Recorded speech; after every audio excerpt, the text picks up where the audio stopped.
Deep up in my feelings. Here I go again.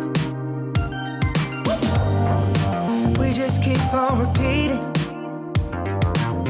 Here we go again. I'm so tired, so fed up of you messing with my buzz. You shut down, had enough. I'm just looking for that rush. I'm so tired, so fed up of you messing with my buzz. Locking eyes, we just touch. Feel our bodies drifting up. I don't know how to be around you. I'm just trying to lose myself. I know that I just can't trust you, but you know me like no one else.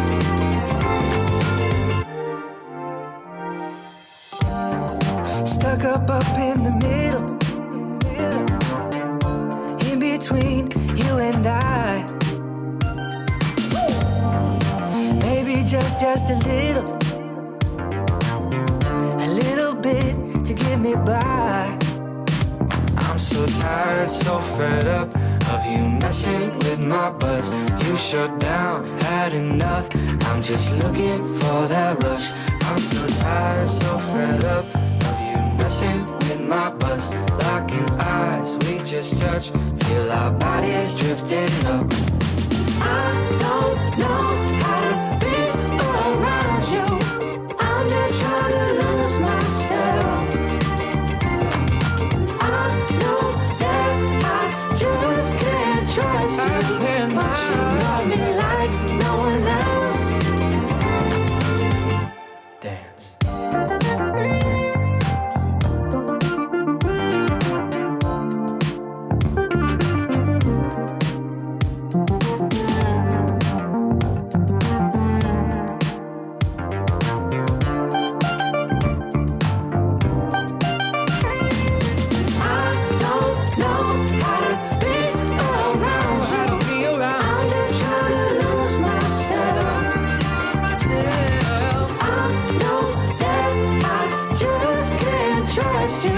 But you know me like no one else. You know me like no one else. I don't know how to be around you. I'm just trying to lose myself. I know that I just can't trust you, but you know me like no one else. You know me like no one else.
swing this one, but a good challenge ensues. A booming clear. Not able to get there in time. Thought for a minute. Here comes the follow-up. There it is. Super. You saw it before it even happened.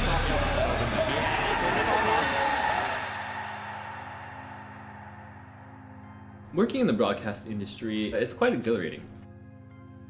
There's no do-overs. You cannot go back and fix that mistake in post like you can in pre-recorded videos.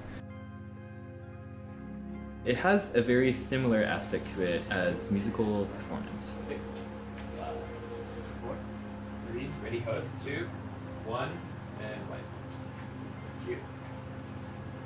Good morning, good afternoon, good evening, wherever you're from. Viva la Rocket League! Hi, my name is Koji Kameda, and I am a broadcast director. I started out as a nanoengineering major. I pursued that for 4 years before I realized I was pulling my hair out trying to understand things that I did not care about. I found out that there was a community of people in San Diego that played this game, Super Smash Bros. There was not a lot of competitive infrastructure, and there was not a lot of coverage for said lack of infrastructure. So I kind of put 2 and 2 together and decided to start my own stream. I've learned to delegate. While it is very fulfilling, being a one-man team is also backbreaking. Quite frankly, the caliber of something one person can produce is a ceiling when it comes to that sort of a thing. There's a reason why football productions have hundreds of people on their production team. There were 2 broadcasts I was a part of last year, the Fortnite World Cup and the Apex Legends ESPN EXP Invitational, and both of them were nominated for Sports Emmys Award for Outstanding Esports Coverage. I was very proud to be a part of both of those shows. It was something else. Everything looks great. You know? But I mean, Beefy boy. I decided to build a new computer because I was hitting the limits of my old unit's capabilities. I did not have nearly enough processing power to be able to handle the kind of graphics and videos I like to display on broadcast. I elected to go with the Intel i9-10980XE. It features 18 cores, which is the most number of cores in Intel's i9 suite lineup, and plays very well with the motherboard I picked out, which features 7 PCIe slots. Those allow for video graphics cards expansions, output cards, things that are very necessary for broadcasting. What's that? Ooh.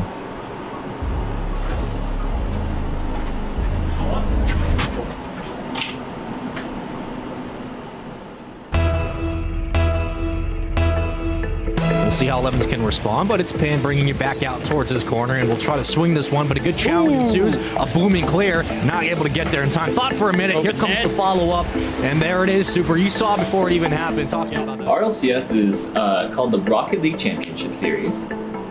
It's an international tournament that runs individual regions. This weekend happens to be the majors for the RLCS. They're running 3 different divisions this weekend: South America, Europe, and North America. Great control from Tander to slow that down at the last second and get that underflip to make sure he gets that angle down. He was coming in an upward. Every broadcast has the chance to be a dumpster fire. It's just a matter of learning how to adapt and be a better firefighter. It's often long hours, it's often very tiring, and there's often a lot of things that you'll work tirelessly on, and it'll just never end up making its way to air. Behind the scenes, we got a production chat just moving all the time to make sure they're delivering the best Rocket League to you guys. But at the end of the day, I want to put on a cool show, whatever that entails, whether it's running a Fortnite World Cup, a Super Bowl, or just a Twitch stream. On behalf of all the casters here, all those guys behind the scenes making all this magic work, thank you guys for watching. We'll see you soon. It's a lot of fun to go in and to craft something and to have everyone look at it and just have a great time.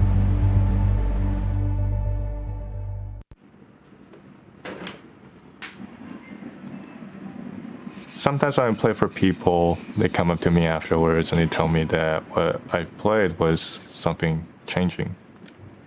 It's something that they can relate to, something that has touched them.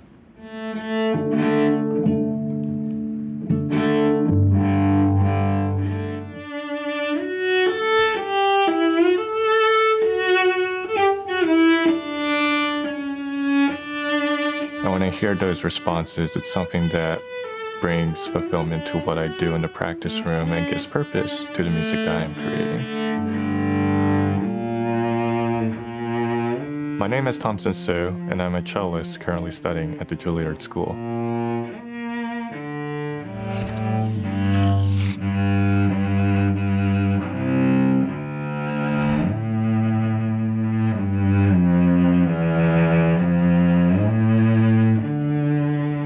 I've been playing the cello ever since I was 6 years old.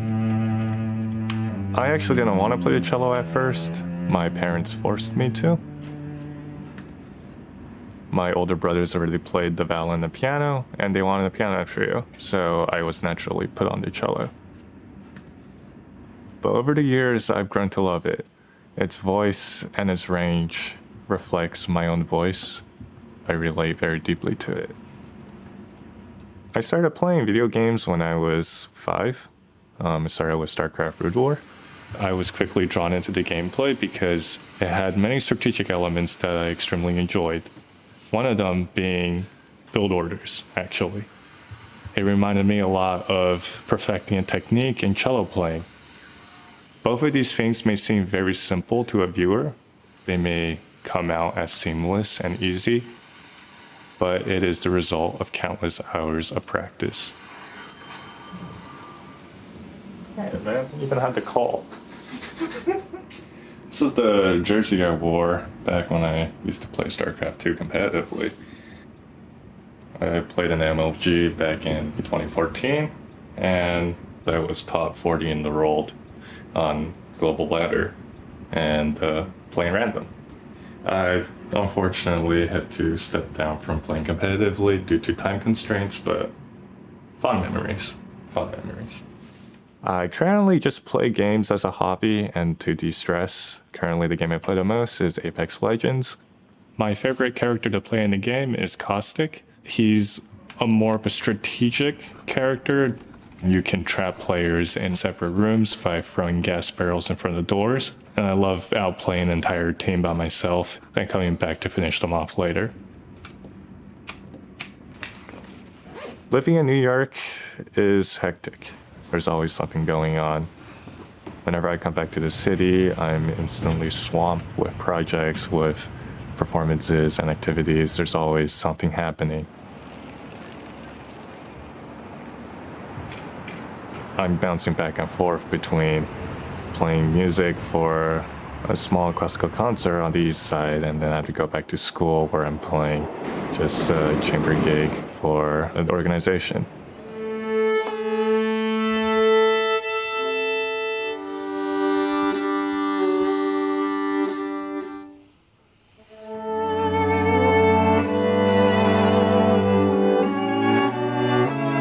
I play on a 1926 Carl Becker from the Coburn Foundation. It's a nice instrument. It took a couple years to play in, but now it's starting to sing. As a musician, I need an instrument that can capture my voice. Just as importantly, I need a computer that can keep up with everything that I do. I use the Alienware N15. I use it in my lessons, for my chamber rehearsals where we can record and get instant feedback. I use it for live stream concerts, and it allows me to edit audio tracks for music videos, and it lets me play games. It lets me unwind at the end of the day, dropping a couple games of Apex with my friends.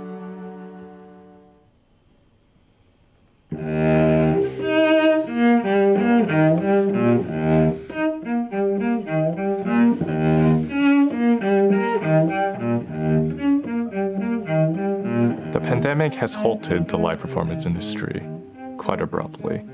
Playing online is very different from playing for people. When you play for someone in person, there is connection between performer and audience. I mean, I just played a recital this past week, and it was like you walk on stage, it's an empty hall, and it was extremely weird. I finished playing and I walked off stage to the sound of silence. There was no applause. It was just me and my cello.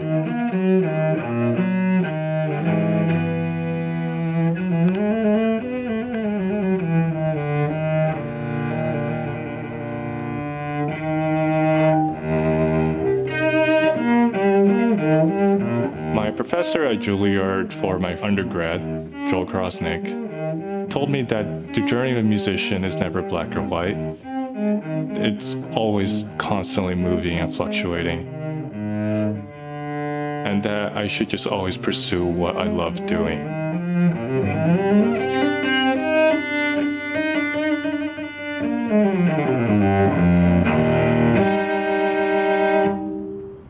I'm looking forward to walking on stage again.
What is up, everybody? Welcome to Mod Workshop. Are you ready? I'm ready. Yeah, we just found this guy on the side of the street. Actually, he is a Russell Crowe body double, right? Like, isn't that? Yeah, that's exactly it. Ex Russell Crowe body double. Ex Russell Crowe body double. No. Welcome to Mod Workshop. I am here with LilAggy, and we are going to have some fun today. It is going to be a lot of fun. So, if you are new to the show, let me just tell you a little bit about the format. This is the way it works. You and I are going to build a little bit of a PC together, and then you've got a treat, because usually we'll play a little bit of games, and then you'll get to watch us build and play games at the same time. But you're going to do a speed run today.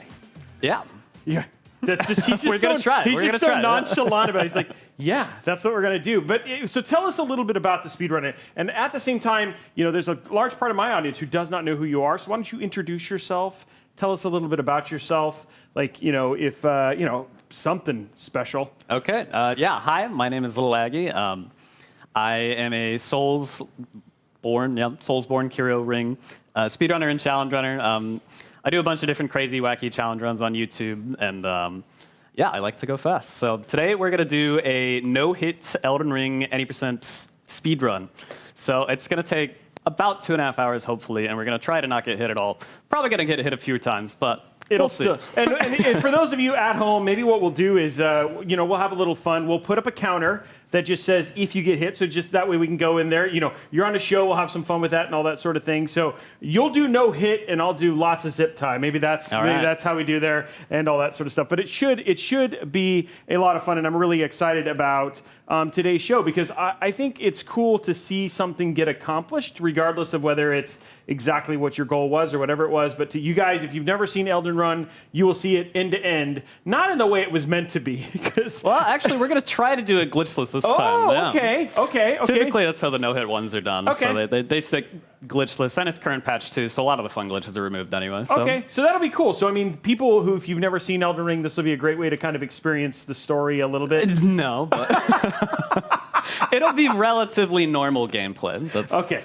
Well, there it is. I'm learning even as I go. Now, the other thing too is that just to give you a little update on on LilAggy. I almost called you Big Aggie. I don't even know why that was. On LilAggy, is he has done recently this rating of cereal.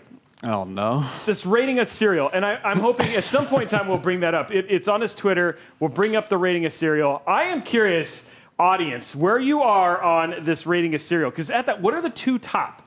I'd love to. I just want to start this, and then we will have this conversation later. Okay, the top two, if I'm remembering right, it was Honey Bunches of Oats, which of course it's the GOAT, and then I think the other one was Cocoa Pebbles, maybe. Okay. So. It was like a week ago. Okay, you got to understand that this has already exited my brain. So much has changed already since then. But again, I want you guys to see this because I want to get your input on where his rates. Because my GOAT is actually Golden Grams. Like I don't know where you guys are, but I'd love to get some people in chat like thinking about what they feel like their top cereal is, or what they would consider like that S tier cereal. But it's going to be a good show. We got a lot to talk about. We have some really good conversations. We got some video of you getting your wisdom teeth pulled. That's going to be a lot of fun. Oh, no. We actually have a dentist on the way here who's going to give you the same drugs to play the game in 2.5 hours. Excellent. Got a little twist here. Okay. Yeah, still going to do it in 2.5 hours, but at the same thing. So we're gonna have a lot of fun. This is going to be a good show. Let's talk about real quick what we are putting inside of your PC.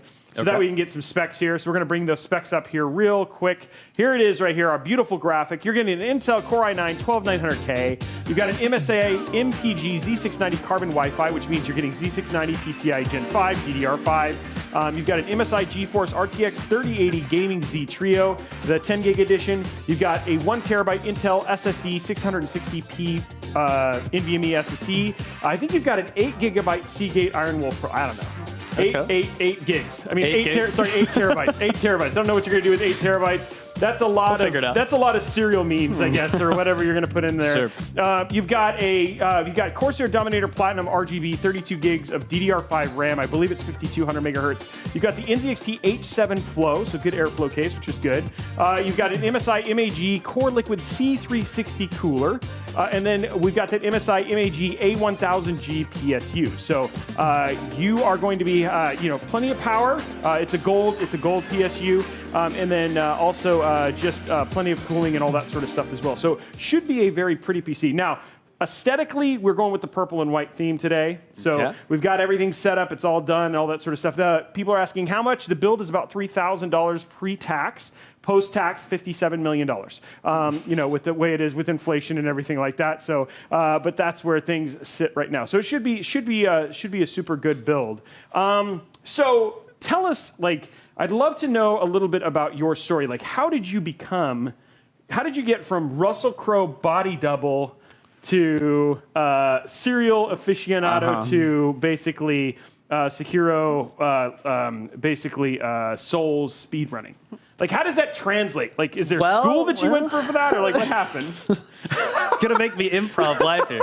This was not discussed beforehand. I didn't know I had to share this information, but We're doing state secrets right now. yeah, it was Russell himself actually recommended it to me. He saw me eating cereal on set one day, and he said, I think you have a future in this. I think you have a future in this, and you know what? Throw some video games in there as well. Yeah, he's like, I think you got a future because it's not here, son. This is not where you, this is not.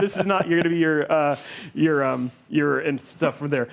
Somebody's like, okay, Jothel, you're thinking too much about inflation. We're just don't think about it. It's just a joke. It's okay. He's like sitting there like trying to go into what inflation is. No, it was just a joke, buddy. Calm down. But why speedrunning? Like, how did that whole journey go? Like, when you started, when you were a little kid, you're out for mom. You're like, hey, mom, I want to be a Souls speedrunner. Like, what was that journey like?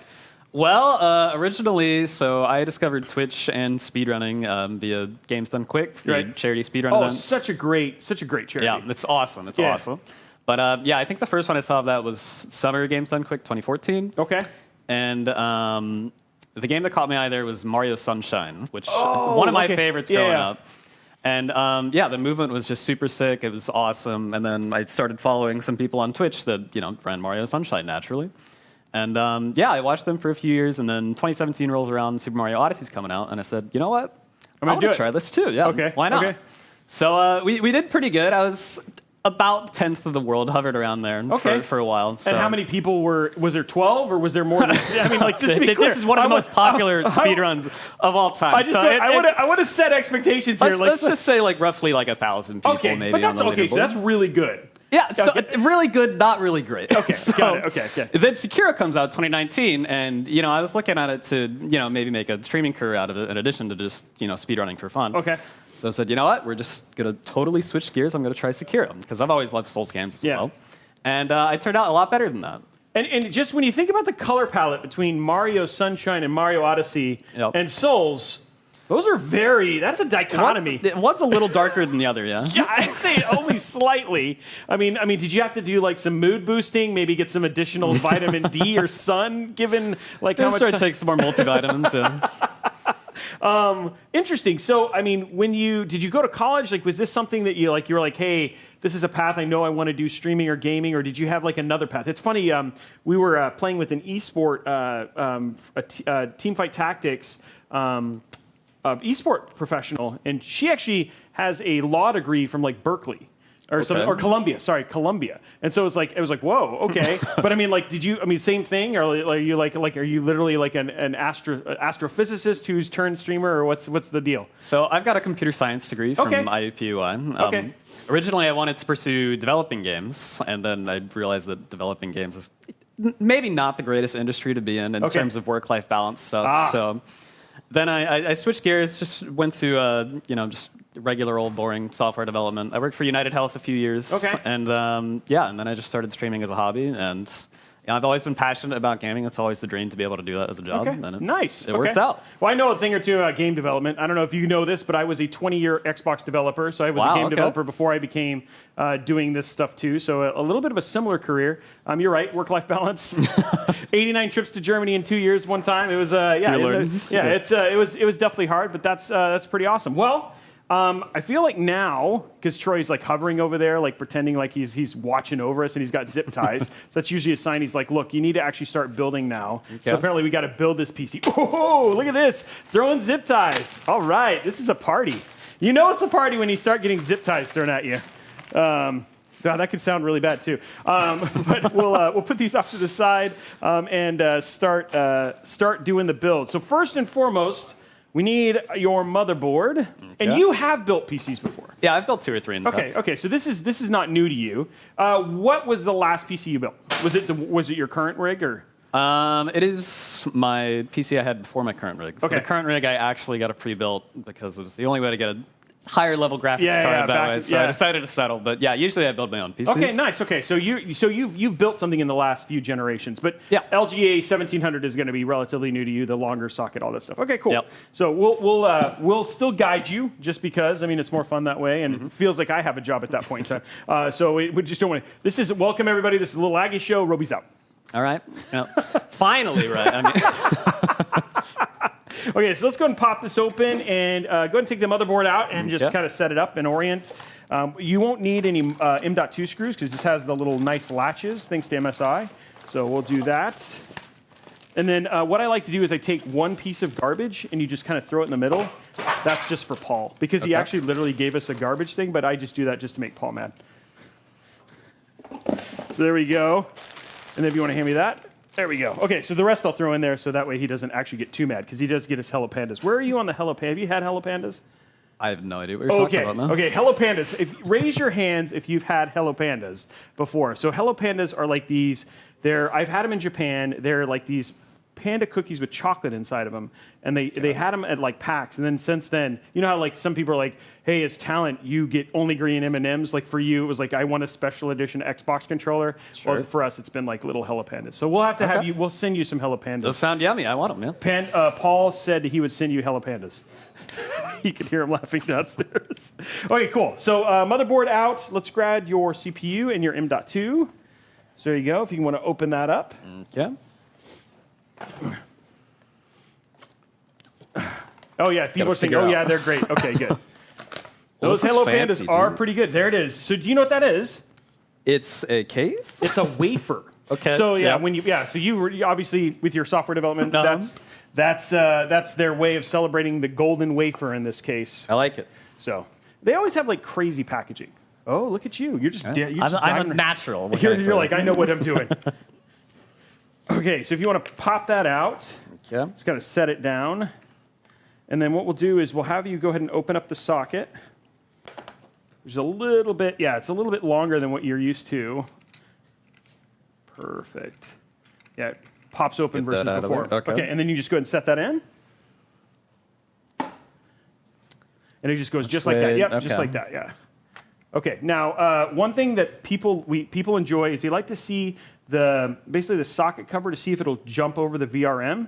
So the way we do that is we just basically push it down using just your thumb on this little part. And you're going to push it down and then close it. Okay. Then just keep pushing, and then now go ahead and close this. And then sometimes it'll pop. Oh, that was good. That was good, but it didn't freak you out a little bit. I thought I messed it up. I'll be honest. Yeah. I'm glad that's the intended behavior. Yes, that is the intended behavior. That one actually had the potential. It just did it hit the VRM and then did it back. I mean, I'm hoping at some point in time we invest in like a $2 million replay system so we can like do a replay, but they keep declining that. Come on, guys. But that was still a pretty good jump. Okay, let's pop this back together. Pretty packaging. Okay, now M.2. Oh, actually, why don't we go ahead and peel so you can see all the peels there. People always enjoy that. Ooh, yes, just like skin in a sunburn. That's the worst possible analogy you could have made. Oh man. There we go. Ooh, I almost dropped your M.2. That would have been bad, right? Yes. You're like, so I'm assuming you want it to work when we're all said and done. That would be ideal, yeah. Yeah. You're like, I need this for. Now your other PC has been acting weird. A little bit, yeah. So I mean, something that you're actually kind of looking forward to with having a new PC is hopefully getting rid of those glitches. Yeah, it's been frame stuttering a lot in Elden Ring lately, which is no surprise because it's Elden Ring. But but yeah, it used to run smooth, and now it's having a little bit of hitches. Well, this is way above minimum spec or even recommended spec for Elden Ring, so you should be pretty good here. Awesome. I'll hand you this, and then what you're going to do is you're going to take this screw and this screw off, just open up the M.2 cover. Okay.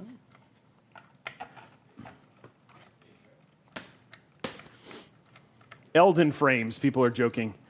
Yeah, it is. It's definitely one of those games that can be quite finicky, I've heard. Yeah.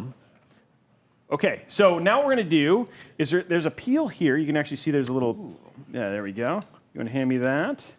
And then what you're going to do is have you done an M.2 before? Yes, I have. Okay, so same little thing. There's a little slot in the PCB. The big difference is that this kind of goes. You don't need to put the screw. That just kind of clips over it. So if you want to go ahead and start working on that, I'll get rid of the little plastic and garbage we got over here. Okay.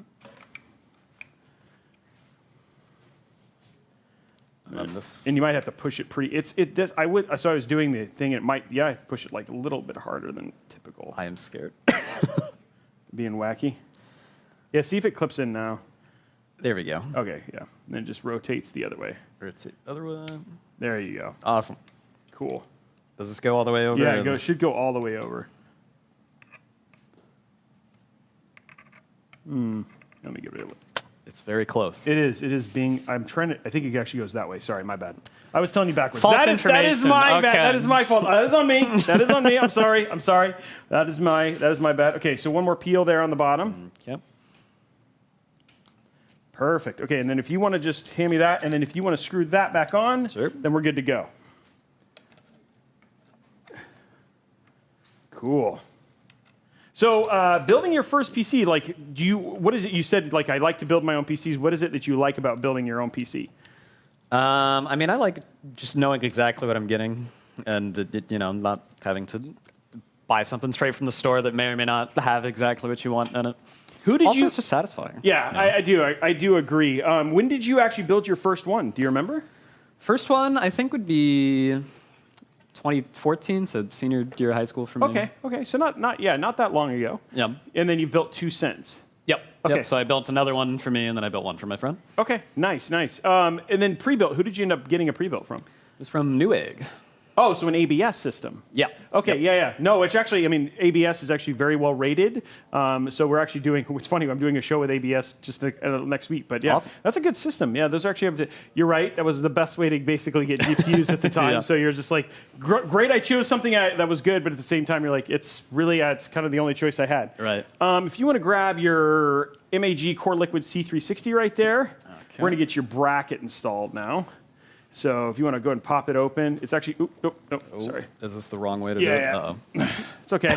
I've noticed they hid the, where's our knife here? Let me go grab one from over there. One sec. Ba. We get the other knife. How's chat doing? Having fun? Oh, they're doing great. They're just talking. Okay, so what we're going to do is pop this open, and then it just opens like this. Okay, so what we need is the LGA 1700 bracket, which I hope we will find in here. There it is. Okay, perfect. So that's what we need for now. Let's put this back away. Yeah, LilAggy, that's a great question. Obviously, Aggies, I've known Aggies as Texas A&M. That's what everyone says. Yeah. Okay, but why the name LilAggy? So my last name is Agnew. So okay. Agnew, the Aggie. That seems pretty obvious to me. And then Lil because my grandfather and my dad and me all share the same name. Okay. Well, so, the same first and last at least. So was that just something that's a nickname you've had family-wise for a while? Yeah. Okay. Yeah, pretty much. Okay. Wow, that's cool. So it has nothing to do with Texas A&M at all? Not at all. And that's not even where you went to school either? Nope. Okay. Well, there's that. You're like, yeah, no, that's all there is to it. Thanks. Yeah. Thanks for that, Rose. Pretty straightforward. Pretty straightforward. Nothing that you expected. Okay, what we're going to do here is, so this basically, you've probably done this before, you're going to peel these off, and then this goes in the holes, but you're just going to do it from the back. So that's going to go right in the back like that. Yeah, it's funny because I saw somebody else ask that question, and then when you chose that name, do you regret having that name, or are you just happy with that name? I would like to just be Aggie, but I don't think that's going to happen at this point. Oh, okay. It's too far gone now. Right. This is just what everyone knows me as. That's pretty funny. Like I did remember. I forgot who it was we were talking to, but they had kind of the same thing. They're like, when I did it, I guess I had no expectation that I was going to get as big as I was, and then now everybody knows me as this, and they're like, and I wish they didn't. You know what I mean? So I don't mind it too much. No, it's not. It's actually the good thing is it's a unique name, right? Like it's not, and it's easy to say. Like sometimes you're just like, what? Like you see some of these Twitch names, and you're like, what does that mean? And they're like, it's Distortion 2? I'm sorry. Well, I did ask that question to him. I was like, to be clear, is there a Distortion 1 or a Distortion 3? And he's like, believe it or not, yes, there is. I was like, okay, that makes sense then. But yeah. Okay, so what we're going to do now is take these posts, and they go in each corner right there. And then what I'm going to grab next is your RAM. Which way are we going in? The long way Oh, down? a short one. Short one down? Yeah, Okay. yeah, all good. Good question. I did not give you good instruction. It's like what she said. Instruction's not clear. I'm now driving a car. You know what I mean? Or whatever those really funny ones. Okay, let's get your extra stuff put in your motherboard box over here.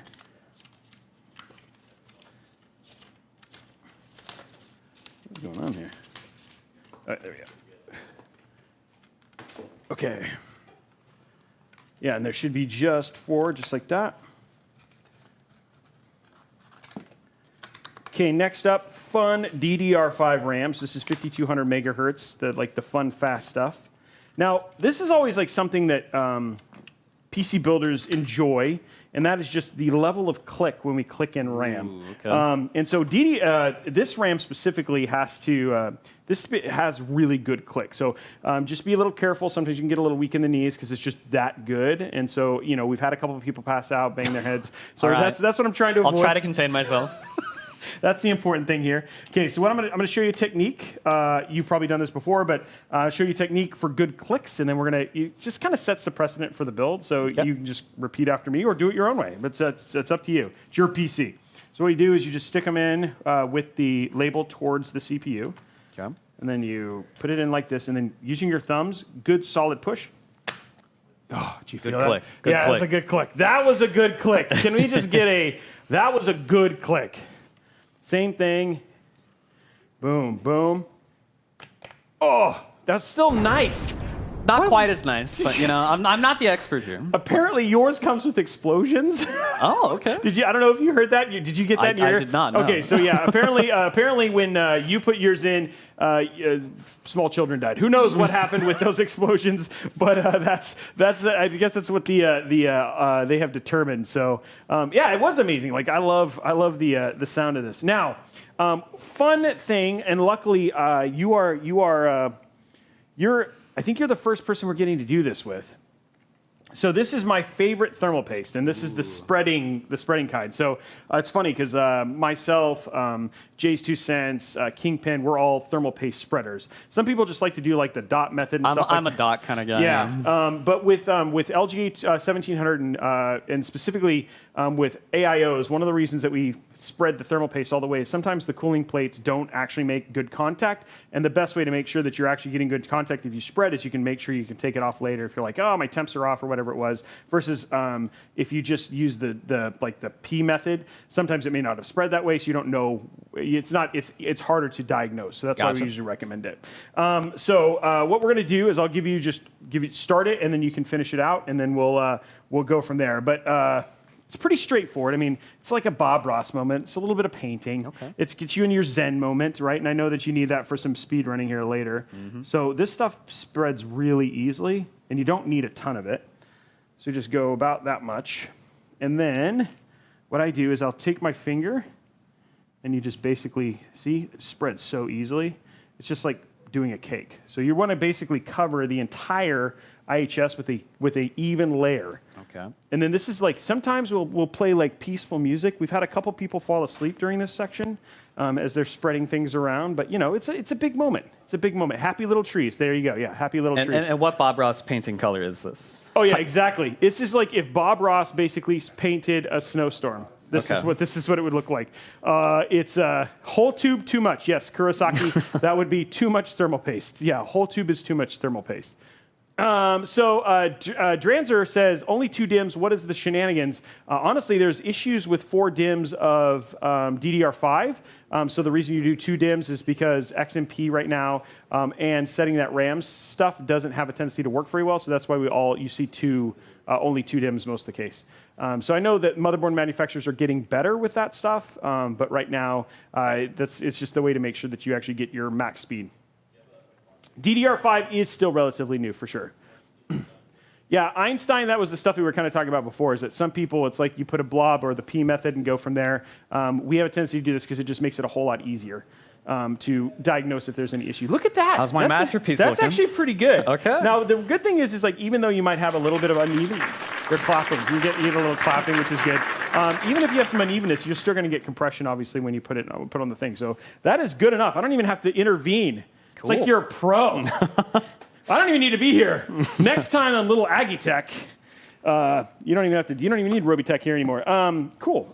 Yeah, so I think at this point in time, the motherboard is actually pretty prepped, and you know this because you've done this before. So at this point, if you want to grab your case, which is right over there, we'll start stripping that. This is like the PG-13 part of the show, where we start getting some little bit of little case risque and start getting things done, and then we'll start removing panels and just getting that ready. I love this case. So this is the newest case from one of the newest cases from NZXT. It actually only came out, just about, I think, a month ago.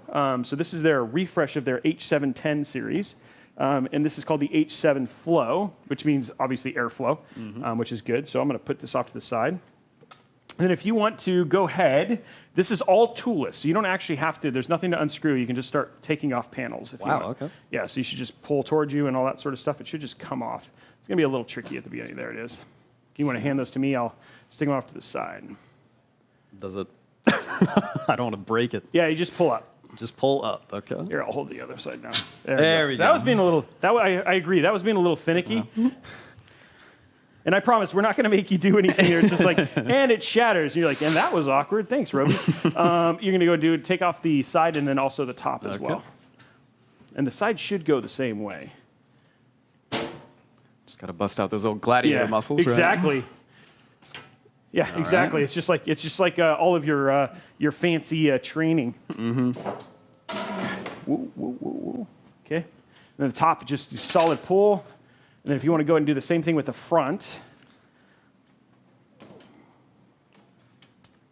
should actually be from the bottom. From the bottom. Oh, I guess both works. Yeah, you're right. Or does it?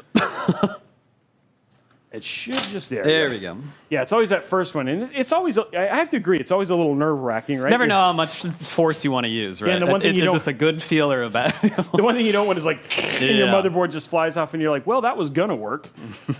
Okay, so we're good to go there. If you want to find your box of extras, should be in the back there. Okay. If you want to pop those out. Oh, turn it around. Sorry. Turn it around. Turn around. There it is. Okay, there we go. So, what I'm going to have you do before we get that far, and you get to use the world's longest screwdriver, not that one, this one, Excalibur. All right.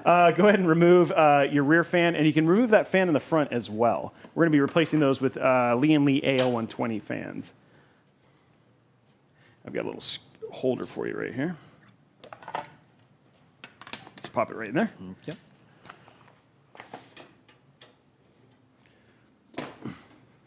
It's so fun when you use like a large, oversized screwdriver to take off.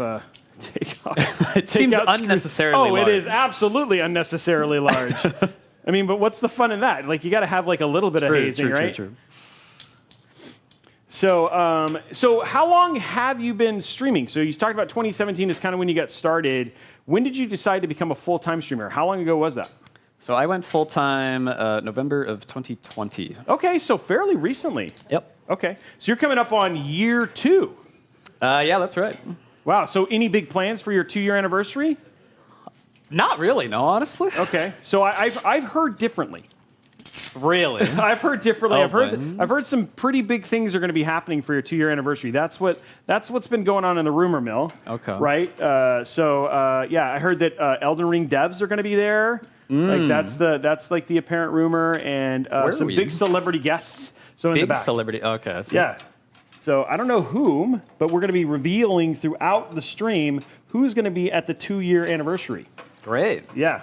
Dua Lipa is opening. I do know that.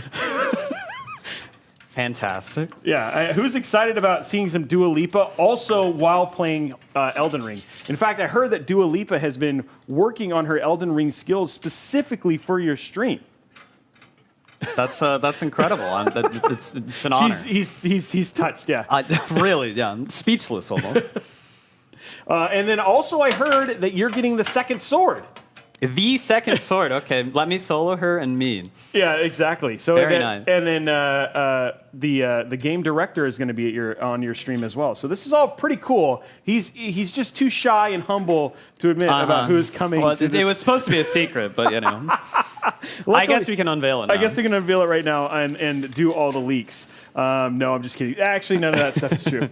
So yeah, that would actually be pretty rad, and I would like to be invited to your stream if that is actually if that's happening. But I'll let you know. I'll let you know. I'll let my people contact your people, and then we'll do lunch. Other thing, you and I were talking even a little bit before the stream, though. I heard that you are going to TwitchCon this year. Yep, planning on it. So, and you have been to TwitchCon before. Yeah, I went in 2019, right before everything got shut down. So I went as an affiliate that year. And then this year will be your first year as partner. Yep. And rumor is, as partner, it's supposed to be cooler. That's what I hear. they got partner exclusive events and everything. So. Oh wow, that I didn't know. Okay, so what is it that you're like? Are there other events besides TwitchCon that you're going to be attending this year? I mean, besides obviously this awesome event you're at right now, but what other stuff's in the future for you? Well, we'll be going to TwitchCon. At TwitchCon, I imagine they might do a Games Done Quick Express sort of thing, so I'll probably hang around there. And then, event-wise for 2022, I think that's about it. Okay. There's awesome Games Done Quick in January of 2023, so we'll definitely be attending that as well. Nice. And it has there's a big charity component usually to that stuff as well. Now, does every individual gamer have a charity for their particular section, or is it like a global charity for that? Like, how does that work? It's like all the runs in the event raise money for the same charity. So the summer ones go to Doctors Without Borders, and then the winter ones go to the Prevent Cancer Foundation. Nice. Okay. Awesome. And then when you saw it, like with that being a large part of what you got you kind of into it was watching Games Done Quick. What do you think about the charity components? Like, is that something that you like having on top of, or? Yeah, I love it. I think it makes the whole event. I think it really sets the mood that it's not a competitive thing. It's for fun. It's for sharing our passion for our different games and raising money for a good cause while we're at it. And what was your first time being on Games Done Quick? Because I know it was like your whole thing of like, you're like, yeah, I think I can do this with Mario Sunshine and then Mario Odyssey. When was your first time being on it? What did that feel like? It was nerve-wracking. Okay. So the only game that I've ever run on Games Done Quick is Sekiro. Okay. And I've done that 3 times now. So I did it at their Games Done Quick Express event in 2019, which is at TwitchCon. So that was a bit of a smaller stage, so kind of easing into it. And then Awesome Games Done Quick 2020, I ran Sekiro again, except that time it was basically all bosses and mini bosses. It was a slightly different category, but whatever. And then the year after that, we raced Any Percent versus my friend Mitch Ruths. Wow. Okay. Yeah. But was it surreal to say like see something that you would like actually kind of gotten you into it and then get to participate? It was amazing. Yeah. I bet a dream come true, really. Yeah. That's cool. That's super cool. I bet. Like I guess just thinking about that, that's like something I just hadn't connected the dots. But like given that you have done that now, and then you're hoping that you expect that you'll get to do some of that stuff next year. We'll see. Yeah. Okay. Yeah. And then what's the process? Do they just like reach out to you and say, "Hey, you busy?" or like? So basically, you submit your game and your category, and they say, "Hey, I'd be willing to run this if you want to have me." And then they'll go through their thousands of game submissions, and if they're interested in having a game in category, they'll typically take whatever the fastest time submitted was. So, okay. Yeah, it's basically just how it works. So That's we'll see cool, if I submit something that they deem worthy and that I'm the best at it. That'll be cool. Okay, but so if they get the chance, you'd love to participate. I would love to participate, whether running or commentating or even just attending. Oh, have you done commentating before? I've done commentating a few times. Okay. Yeah. And what's that like? That's also a lot of fun. A little less pressure on you because you're just hanging out on a couch watching your buddy, hopefully not mess everything up. Did you said it was nerve-wracking. Do you feel like your run ended up going pretty well when you actually participated? Like, do you feel really good about your performance at that event? Yeah, I think for the most part I did pretty good. It really only takes like 5 or 10 minutes to kind of ease into it, and then you settle down really. But yeah, the first time it was just like, wow, this is surreal. Yeah, that's like crazy. I have never been in front of this many people before. Yeah, a lot of people watch that, which is actually pretty crazy. Okay, so now what we're going to do, you've done this before, we're just going to take your motherboard and go and pop it right into where it belongs, and it should, I think there's a peg, or it's a little bit of a peg, so it should just kind of lock in there nicely. Okay. Perfect. There we go. Just like that. And then, this is always the question. I know it's not these screws, because those are fan screws. I know it's not your offsets. I know it's not your PSUs. So it's always one of these two. And the question is, which one? Haha, that's a good question. I don't remember. I'm going to guess it's these, but I'm probably wrong.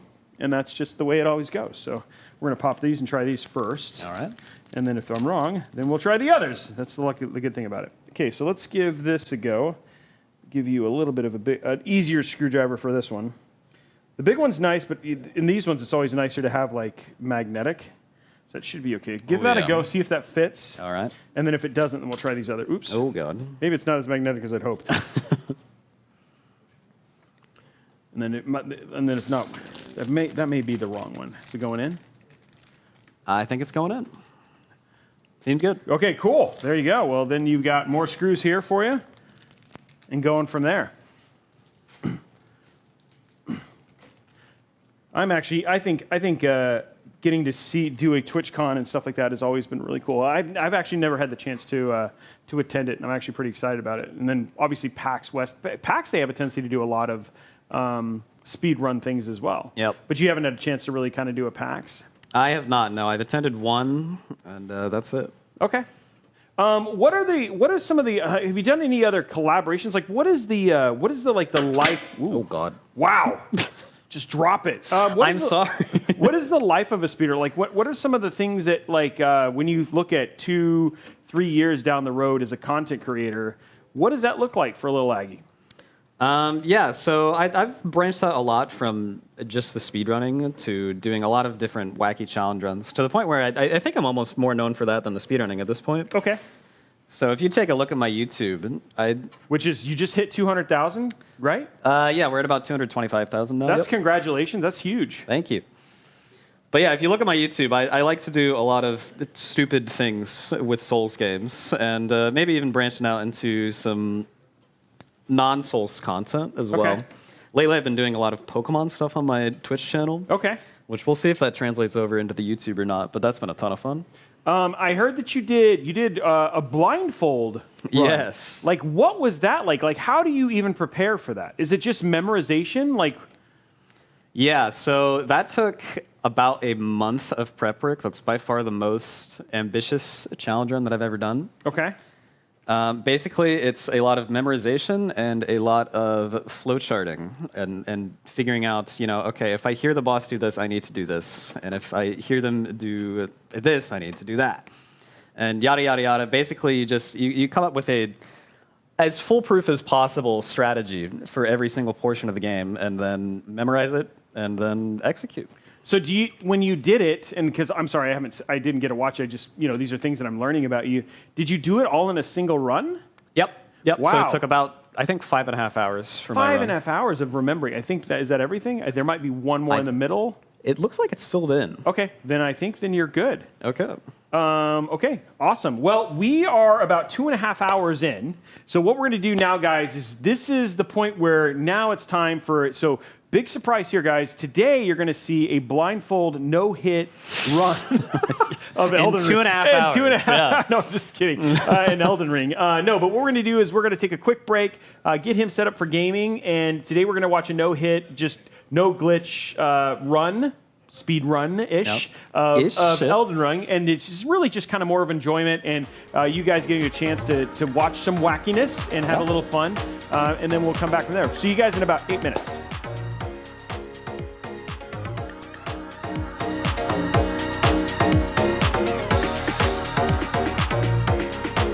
Sometimes I play for people, they come up to me afterwards and they tell me that what I've played was something changing. It's something that they can relate to, something that has touched them.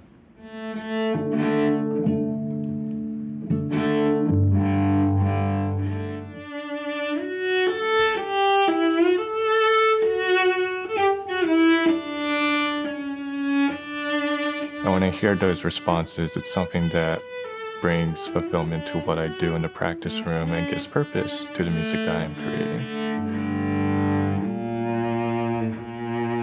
My name is Thompson Su, and I'm a cellist currently studying at the Juilliard School.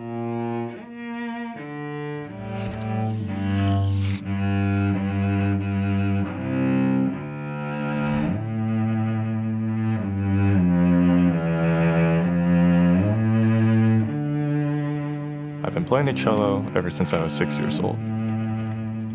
I actually didn't want to play the cello at first. My parents forced me to. My older brothers already played the violin and the piano, and they wanted a piano trio, so I was naturally put on the cello. But over the years, I've grown to love it. Its voice and its range reflects my own voice. I relate very deeply to it.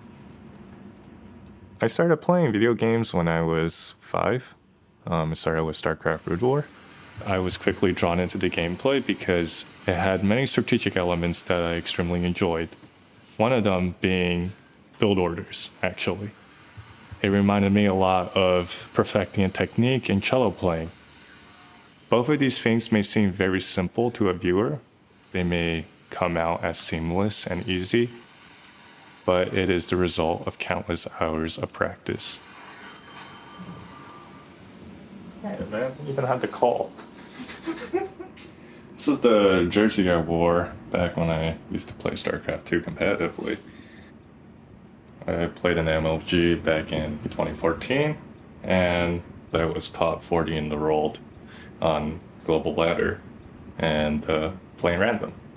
I unfortunately had to step down from playing competitively due to time constraints, but fun memories.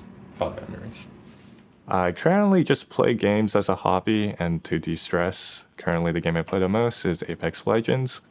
My favorite character to play in the game is Caustic. He's a more of a strategic character.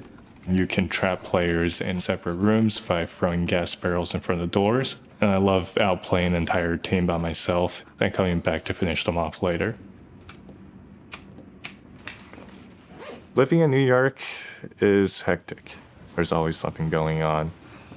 Whenever I come back to the city, I'm instantly swamped with projects, with performances and activities. There's always something happening. I'm bouncing back and forth between playing music for a small classical concert on the east side, and then I have to go back to school where I'm playing just a chamber gig for an organization.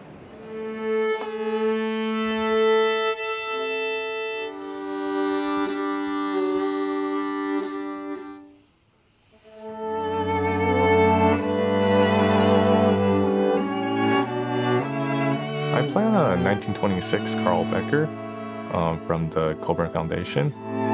It's a nice instrument. Took a couple years to play in, but now it's starting to sing.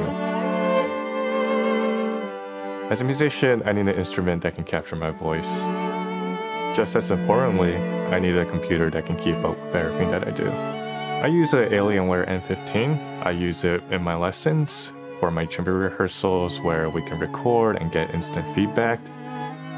I use it for live stream concerts, and it allows me to edit audio tracks for music videos, and it lets me play games. It lets me unwind at the end of the day, dropping a couple games of Apex with my friends.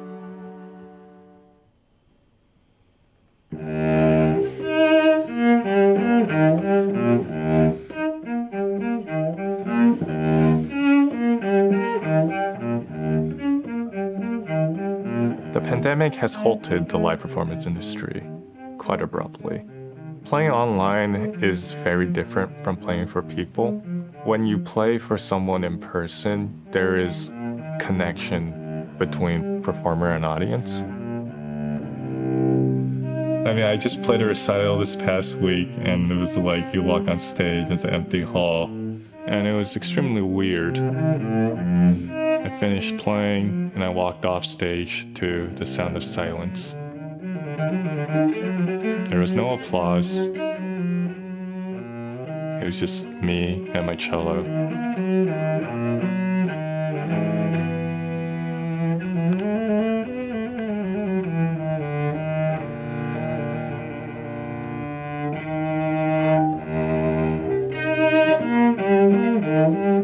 My professor at Juilliard for my undergrad, Joel Krosnick, told me that the journey of a musician is never black or white. It's always constantly moving and fluctuating. And that I should just always pursue what I love doing.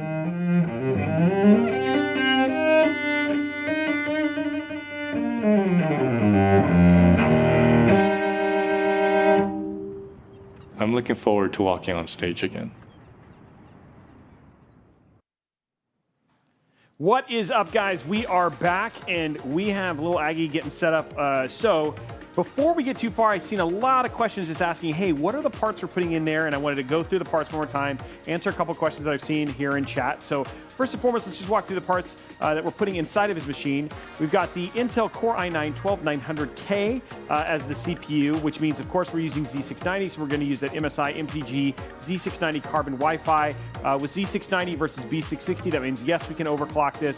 He is using a 360mm AIO, and he gets Gen 5 and all that stuff, so he could do RTX 4000 series or whatever in the future. For the graphics card, we're using the MSI GeForce RTX 3080 Gaming Z Trio. This is the 10 gig version. Somebody said, why not the 12 gig? Well, because MSI sent us the 10 gig, so that's why we're using the 10 gig, but a 10 gig for Elden Ring and even most of the games he plays, Pokemon, whatever, is going to be absolutely fine for gaming and streaming. This is still a lot of card for 1440p or 1080p as he sees fit.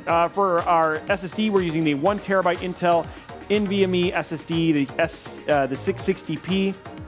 We've got an 8 terabyte Seagate Ironwolf Pro, which gives him lots of room for editing. Apparently, he's big into cat memes and mostly pug memes, so he's going to be storing a lot of that on there. So we want to make sure you got a lot of room for that. We've got Corsair Dominator Platinum DDR5 RGB 32 gigs at 5200 megahertz. We've got the NZXT H7 Flow, great airflow case, which you guys have seen us kind of taken apart earlier. Finally, for the cooler, a 360mm MSI MAG Core Liquid C360, which has got all the RGB, which means he's going to get a bajillion frames more. And then finally, for the PSU, the MSI MAG A1000G. This is a gold 1000 watt PSU. So plenty of power here. Should be a nice upgrade from his previous system. And at the same time, going from a pre-built with ABS, which is a good pre-built company, and then down to a custom PC, and then all the theming wise, it'll be purple and white, so it should be really, really good.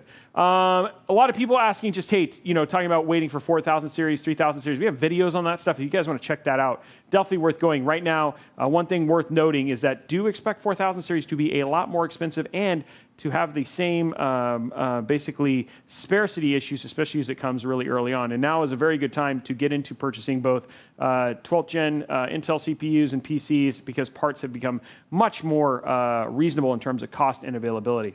And then fans. Somebody was asking about fans. We're going to be using the Lee AL120 fans as well. So yeah, Linus that's interesting. The 12900K is uncoolable. We've actually did a custom, and Linus and I both did a custom 12900K air-cooled build. So to say that and then show air-cooled builds, I think we're actually going to show that I think it's gotten a whole lot better. And there's been some microcode updates and stuff like that too, which has done a better job in terms of the amount of wattage that's been pulled. We actually just we have a video coming out on that a little bit later as well. But rumor is, Aggie, are you there? LilAggy. I am here. Hello. Oh, there he is. Guys, he is ready. He is prepared. I can't believe we're doing it.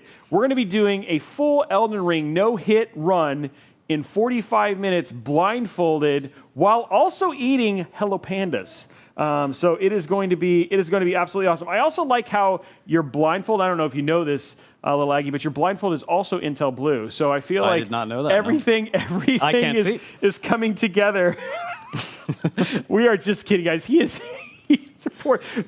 I love that he went along with this for as long as he did, because he was like, I am not doing this. I am not prepared. He was not doing that. No, we were just going to enjoy a little bit of relaxed Elden Ring no-hit. I think, 2.5 hours, I think is where we're looking on right now? Hoping for 2.5 hours, yep. Yeah. So, but yeah, it should be a lot of fun, and we're going to get started. So, where do we begin? Are we beginning at the very beginning with the, do we do the tutorial? We're going to do the tutorial. Okay. Yeah. Okay. Yeah. So the official Elden Ring no-hit rules allow you to skip the tutorial boss, because you technically have to die either way. But I like to kill him anyway, because why wouldn't you? Okay. So before we go there, we're going to bring something up. Okay. We talked about this. Okay. The cereal tier list. Here, we're bringing it up right now.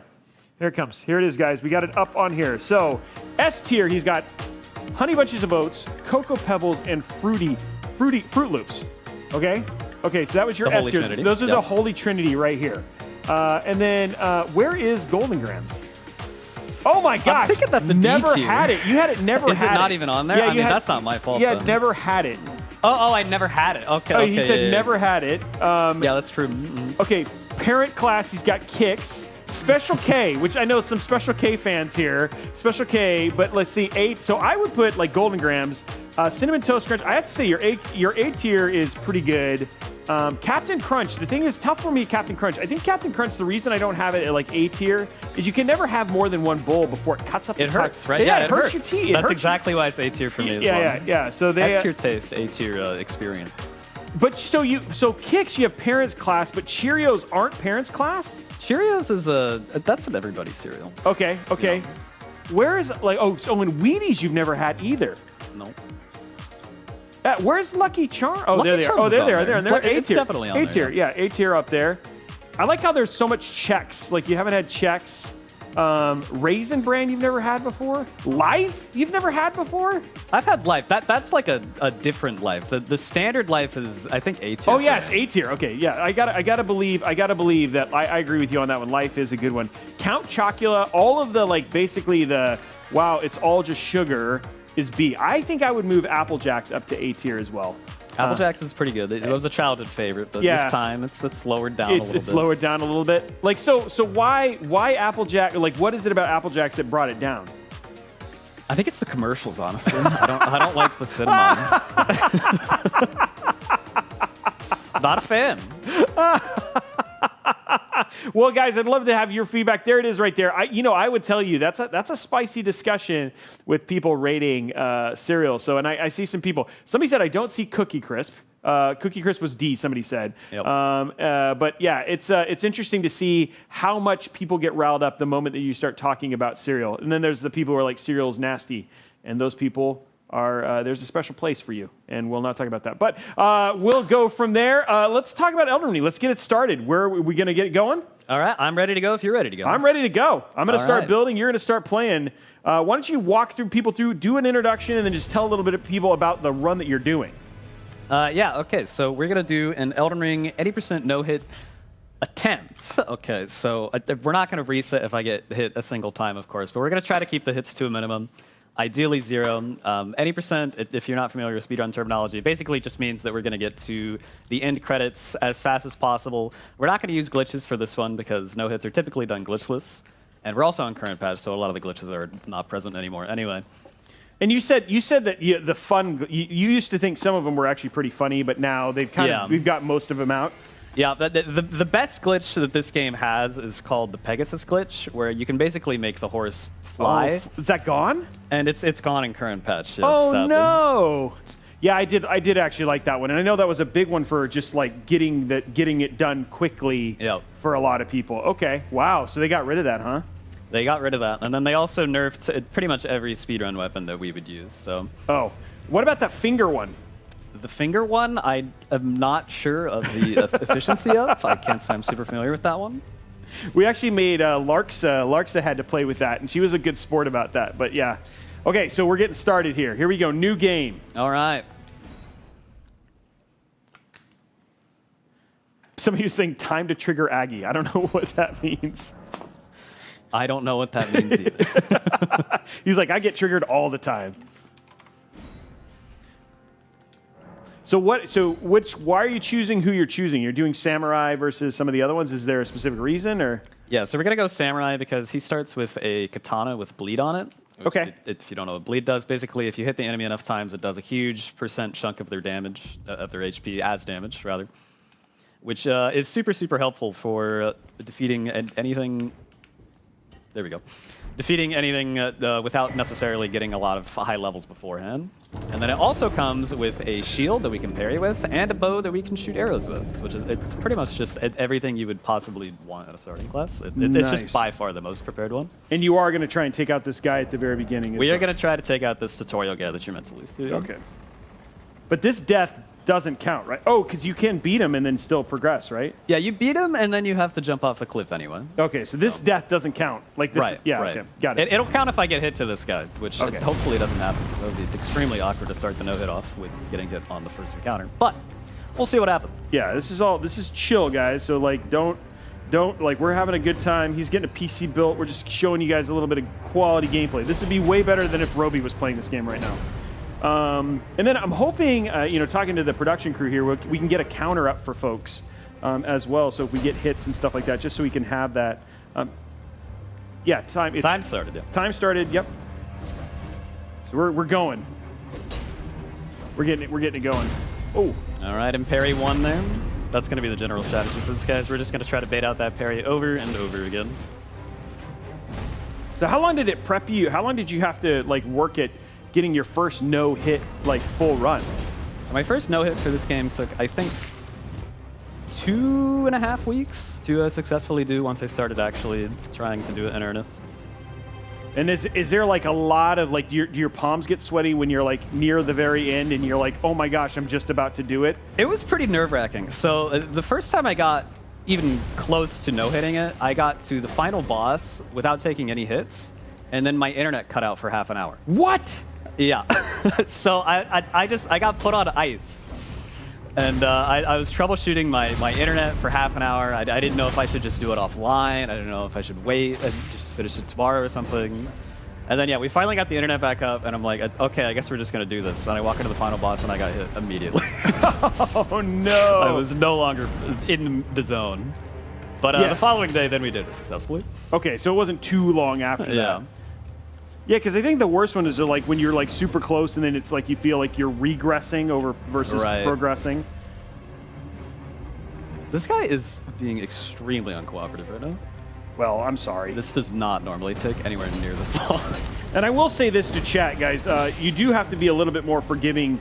I will say that the format that we're doing right now, where you have some overbearing host who's also asking questions the whole time he's playing, can be a little bit harder than what you deal with when you just get to be in like the comfort of your own thing. So, you know, I still feel like we could see an absolute no hit, but at the same time, like he is answering and being interviewed at the same time, which makes it a little bit harder, for sure. I'm used to putting up with chat during gameplay, so yeah, this isn't too different. But thank you. I appreciate the kindness. I'll pay you $20 later. Yeah, it's amazing to me. I guess you'd think that like the first boss, but I mean, you're meant to die to this guy, that this would actually go pretty quickly. But no, this is like this. You have to be patient with every single one of these bosses. It usually does not take anywhere near this long. This is the longest graphic design fight I've ever had. Oh wow. Okay, so there you go. So World first. Personal best right here. I think this will do it right here, though. There it is. And there we go. One down. Now you don't take the weapon. Oh yeah, you get the weapon automatically. Yeah, you get it for free. Yep. It's totally useless to us. We're not going to use it at all. Oh. It's nice. Yeah, there you got it. Everybody's like, yeah, everybody golf clap. I want to do hashtag golf clap in chat every time he beats a boss. I'd like this to be more like a PGA. So there's the death that doesn't count right there because you are forced to do it. You have to. Yep. It'd be like a lame progression if we just literally watched you just stay there the whole time. That would not be much of a run. Yeah. I think we should do a version of this where we have to like comment, but we comment like PGA. You know what I mean? Like it's like, and he's softly walking into the plains of death right now. Slipping off his armor. Yeah, slipping off his armor. He's looking good right now. Winds are a little bit to the north-northwest. You can see that just from the glowing trails as they trail off right there. But I feel like this is going to be a good one for him. Favorable weather conditions. Yeah, favorable. Yeah, for speedrunning. What are some of the wacky things you're training for now? So I have a failed challenge run that I tried about a month ago that is it's just been in the back of my mind ever since I gave up on it, which is I tried to beat this game with -99 in every single stat. Oh, okay. Which is not normally even possible. I have to use a cheat engine to, modify it. But basically, I do no damage, and I have 1 HP, 1 FP, and 1 stamina. And you can see why I maybe gave up on it. But we got surprisingly far into it. I got to the second Shard Bearer. Okay. We defeated Godric, and we very, very nearly defeated Renala, like 4 different times. But I just could not get it to work. But yeah, I want to go back to that one someday and see if we can't actually finish it up.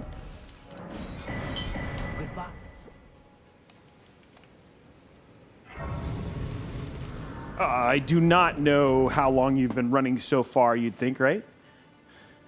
IGT looks like 540. Okay. Oh, there we go, 540. So just trying to see what it is. And then what's the personal best? Like, what's your personal best doing this? So my successful run of this took like just a hair over 2 hours, 30 minutes. Okay. Wow. Okay. So we're definitely, if we do it in 2.5 hours, that's still pretty dang good. Yeah. I've gotten a lot faster too, so I think we could pretty safely finish around the same time. Nice. Okay. I'm leisure right now. I'm enjoying this build. Like I'm in a zone. I don't get sweaty palms because the PC just goes together the same way. Done it a million times, right? Yeah, I just make it look nice. That's all I want to do. Make it look good for you. Yeah. So, yeah, I want, like, for the most part, like, I think my biggest challenge will just be your cable management. I think that's about it. Yeah, if you can make that look nice, then it's going to be better than any PC I've ever built. That is my goal. That is always a mess.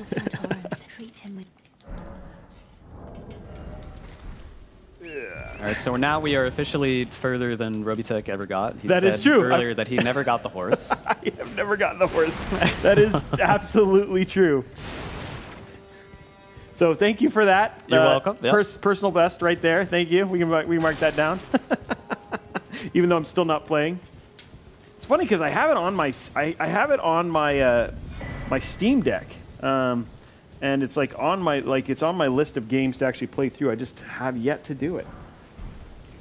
The backlog, it gets out of hand fast. It does, and I think Steam is notorious for it. Am I right? Yeah. So, okay, screws for your fans. Getting your new fans in. Awesome. So why take off all your stuff? Just because it's more fun? Well, it's more fun, and also we want to have a light load. If you look in the bottom right, it says quick load, light load.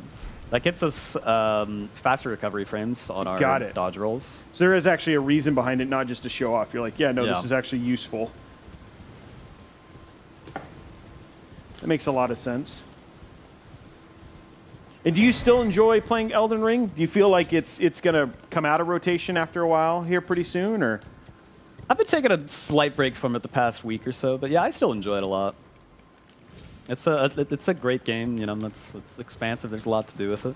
And then when they are planning on adding content, right? Yeah, they definitely are going to add a DLC. I'm expecting late this year, maybe. Okay, so that'll kind of revitalize the whole thing because that can change the whole thing quite a bit, right?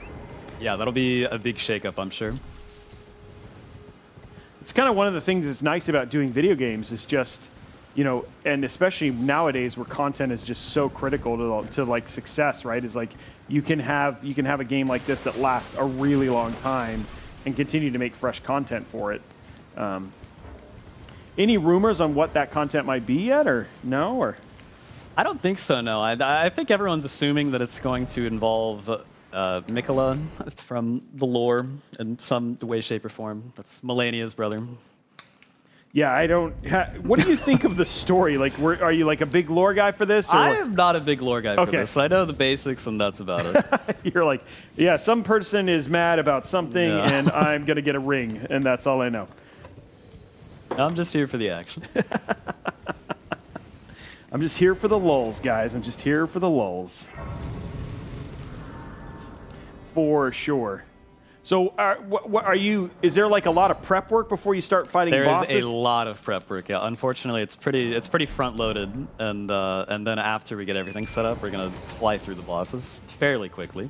So what's involved with the prep work right now? Like, what are you working on?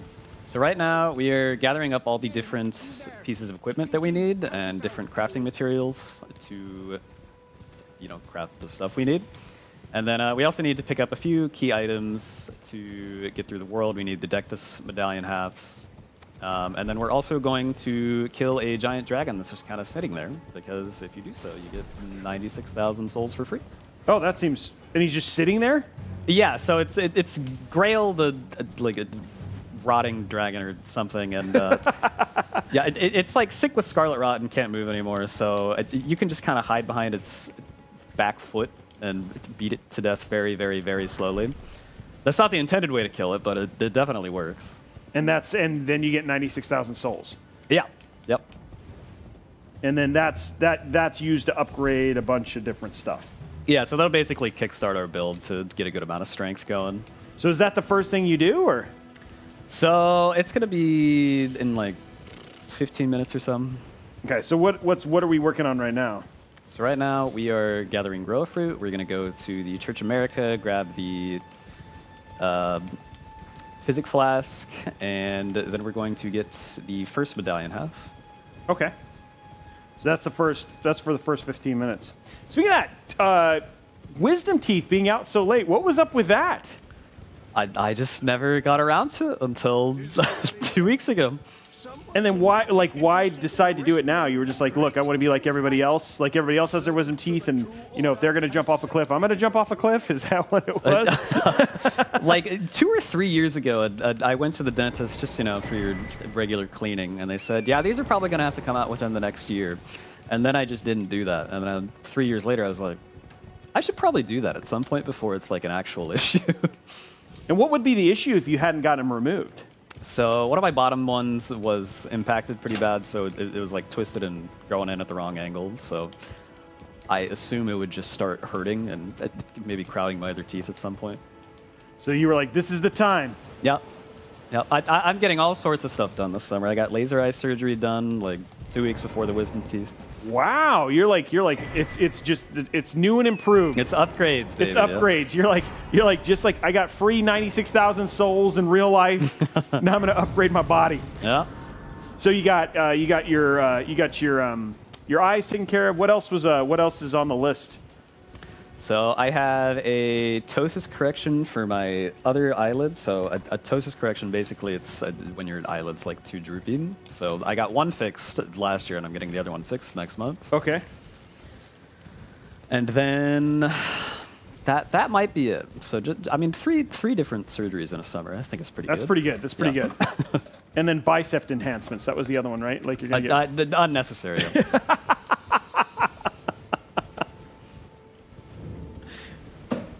Yeah, it's pretty funny watching the video of you after post. That was you were like, were you aware of you were being recorded at the time? Because I don't know, I was pretty out of it when I got my wisdom teeth pulled out. I remember that. That recording is like the moment that I started remembering things after the surgery. I do not remember anything that happened before that. Right. So my wife referenced some sort of booty dance that I was doing, and I had no idea what she was talking about. But I did my best to replicate. You were like, okay, whatever. All for social media, babe. Mm-hmm. That's funny. Yeah, it was. So yours. It sounds like your removal was pretty painless, though. At first, yeah, and then I got dry socket, and that was pretty much constant pain until like 2 days ago. It finally started being okay. So we could have had a very different. We could have had a very different little Aggie on the show. We could have had a much more grumpier Aggie. Yeah. I like this version better. Good. Me too. This is still kind of the same, still along the same lines, just working on prep. Yep, so we just got some smithing stones, just got a lily for crafting some sleep pots. And then this fort right here has the first medallion half that we need. And there's not a lot, you don't kill a lot of stuff during your prep, right? It's just a lot of running around. Not a whole lot. We're gonna bust out the bow and arrow here just to clear out this fort, just to make sure that I don't get accidentally hit anywhere. But for the most part, yeah, it's a lot of running. It gets more exciting, I assure you. No, it's interesting. So when you plan these runs, like when you think about it, like what does it goes into figuring out the efficiency? Like, is it just a lot of playing, or? Yeah, so it's really a community effort. So like the bulk of this run is not something that I personally said, oh, okay, yeah, this seems like a good idea to do here. It's watching what everyone else has come up with and being like, yeah, okay, that makes sense, and then maybe adding your own twist on it here and there. Right. Okay. But do you feel like, has there been things that you have, like, you're like, oh, it would be more efficient if I did this or this, that you've brought to the community specifically, or?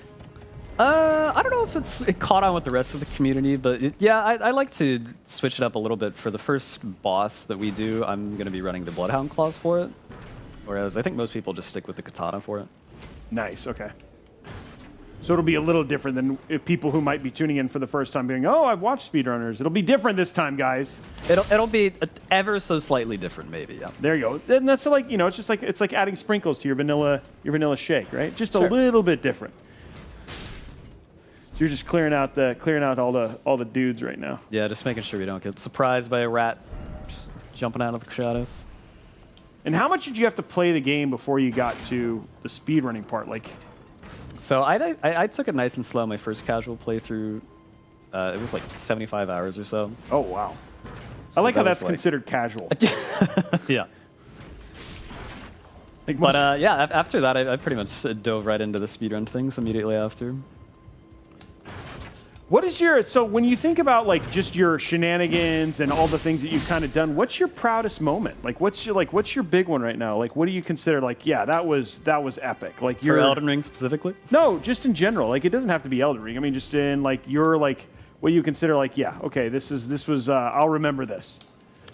When I first got the world first sub 20-minute Sekiro speedrun, that definitely felt like I had finally proven myself as like a true top level speedrunner that you know doesn't have world records just because no one else is playing. Got it.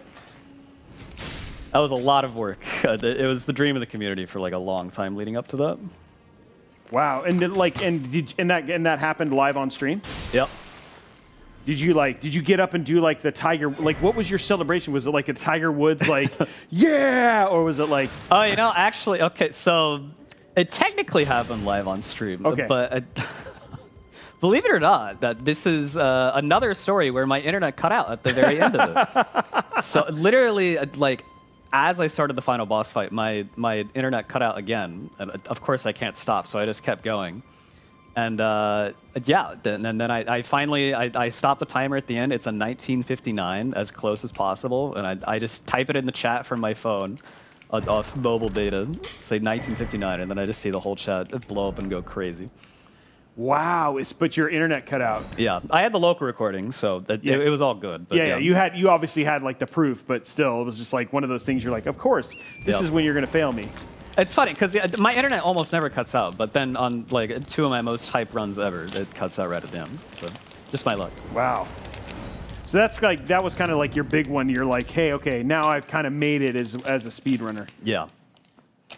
And so what are some other big highlights you think from your career that you've had thus far so far? So my most successful YouTube video was a Sekiro refund run that I did, where basically I made a new Steam account.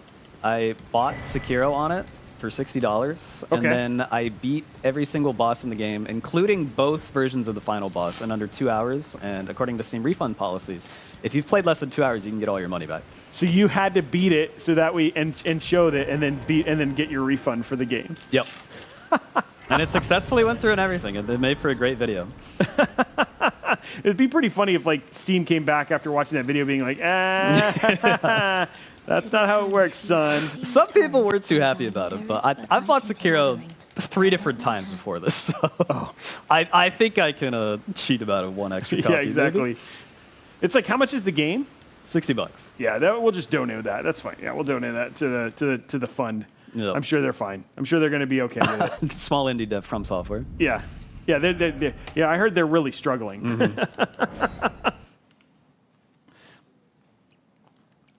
So, where are we going? Like, what's the plan now? All right, so we are in Dragon Barrow now. This is a bit of a high-level area. This is where the rotting dragon chills. Oh, we get to see it here. So, pretty soon. yeah, pretty soon. We're going to grab the second half of the medallion, which is in a fort right behind the dragon, and then we're going to slice him in the back of an ankle for like 3 minutes. 3 hours. And then we get our souls, and then we're grooving. And then that's kind of then we're ready to go. We're gonna rock the rest of it. No. Sort of. We got maybe 10 more minutes of stuff to do after that, and then we're ready to start rocking. Still, it's like this is like a big checkpoint in the whole process right here. Yeah, this is an important part of the setup for sure. This is cool. I'm excited to see this dragon. It's a big dragon. It doesn't do anything. It literally just sits there. So when you say it's not the way it's meant to be fought, is there like a different way that most people fight it? I think most people actually do what I'm going to do, but the intended way to do it is it's surrounded by 5 smaller dragons, and every time you kill one of the smaller dragons, it chunks the big dragon's HP bar, and then when you kill all 5, the big one is done.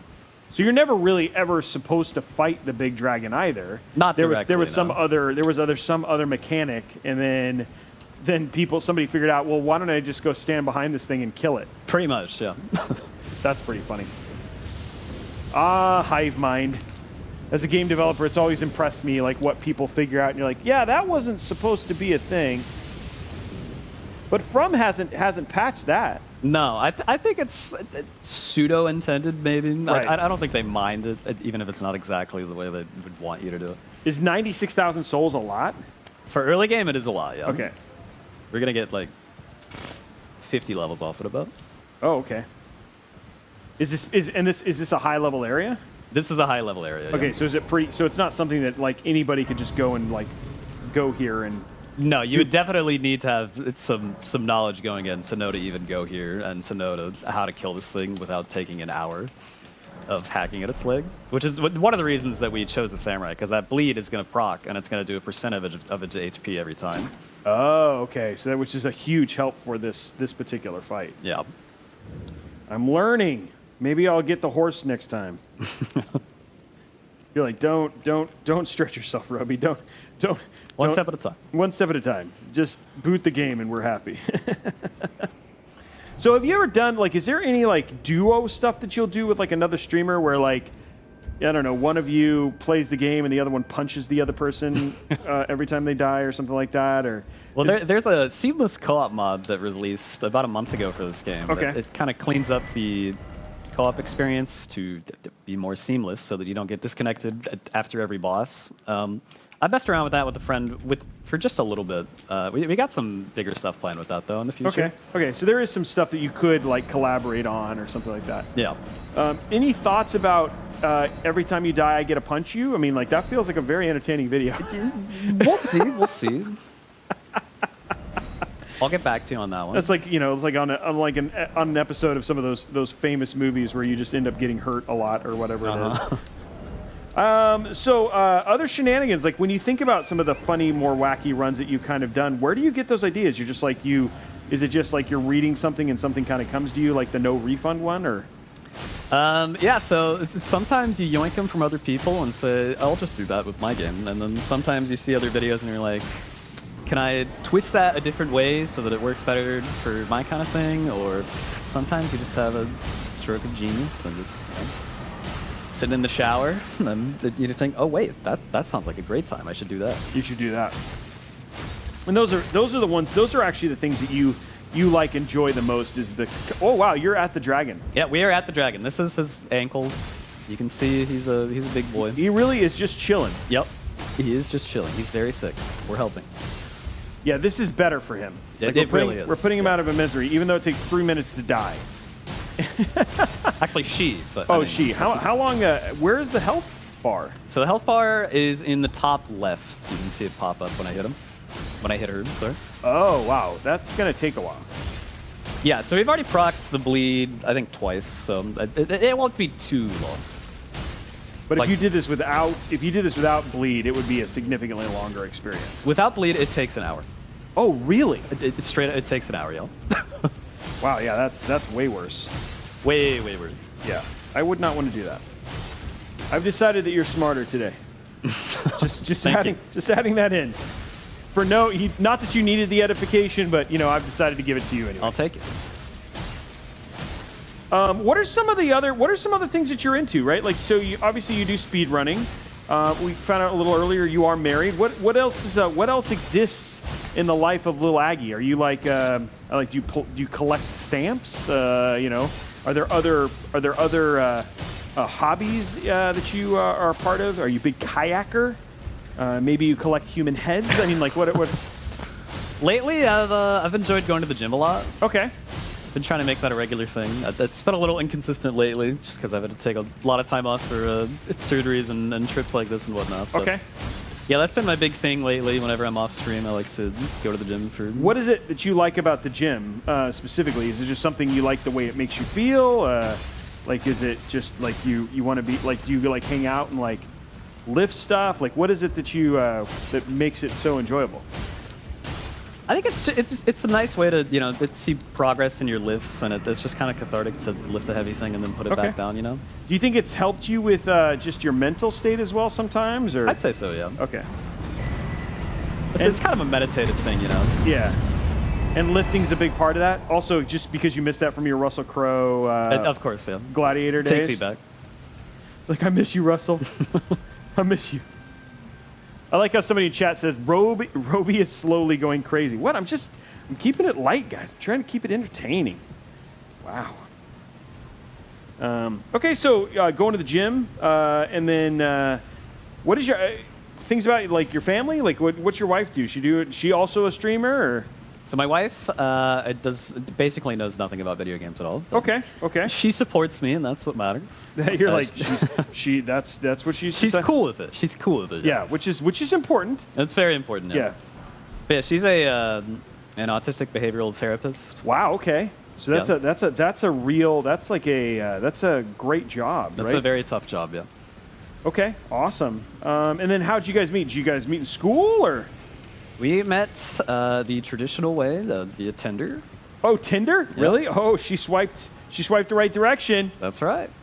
Wait, seriously? You guys met on Tinder? Yeah. That's awesome. You're the first person I actually met somebody on Tinder. I've made that joke 1,000 times, but now we know it's real, guys. It can happen. It can happen. And then, so how long did you guys date before you got married? So we dated for 4 years, was engaged for 1, and then we've been married almost 2 now. Nice. Okay, so fairly newlyweds. Fairly, yeah. Oh, cool. Wow, okay. And she's supportive. She was down with the video game stuff. Did you put the video game stuff in your Tinder profile, or was it just a picture of Russell Crowe? It was just a backstage shot of me and Russell. I think that's what got her. It was just a picture of you and getting in there and going from that. No, we want you guys to get to know. Like somebody's saying, hey, in with the personal questions. Yeah, we want you to get to know the streamer, right? A little bit. And sometimes they might. I don't think we've ever had it happen, but he might just be like, I don't want to answer that question. It's like we're having like straight up Barbara Walters right here. Like it's like we're getting down and dirty with LilAggy. We're gonna have a crying moment at some point in time. Oh, it's gonna happen. You guys wait. And then, what are some of we've had like E3 not that long ago, coming off of that stuff. Are there games that you've seen? Like you said, you were like getting into the Pokemon stuff. You're not sure it translates quite yet into YouTube, but have there been other things that you kind of started to gain an interest in that you've kind of seen recently that you'd be like, oh, that sounds like a great game for me to get into? Nothing super in particular jumps out. I'm excited for the RE4 remake, of course. I think Resident Evil and Souls, they kind of mesh well together. They've got a lot of fan base overlap, I feel. Okay. So yeah, I'm excited for that. RE8 DLC as well. There's an indie game that I cannot remember the name of right now, but it's like a Holt of the Lamb or something like that. Okay. That looks really fun. Okay. We'll probably check that one out. So do you feel like you spend a lot of time looking at games coming out? Or do you feel like, you know what I mean? Like, are you passionate about just games in general, or? I'd say I'm passionate about games in general. Yeah. When it comes to my content, I kind of try to stick to what's within my wheelhouse most of the time. But yeah, I've been experimenting a little more as of late. Like I said, a shift from Souls to Pokemon for the past week has been a bit of a mix-up. That's a bit of a shift, I must say. Yeah, it's gone pretty well though. Better than I expected it to, honestly. And then is this the first time you've kind of branched to that degree with your audience? I think so. Yeah. Okay. And so what do you think you would have done if it hadn't? Do you think you would have like, okay, I'm gonna have to shelve this, or? If it hadn't worked out as well, I'd probably reel it back a bit and accept my fate as playing FromSoft games for the rest of my life. And then, as somebody who's done this pretty heavily, have you had any?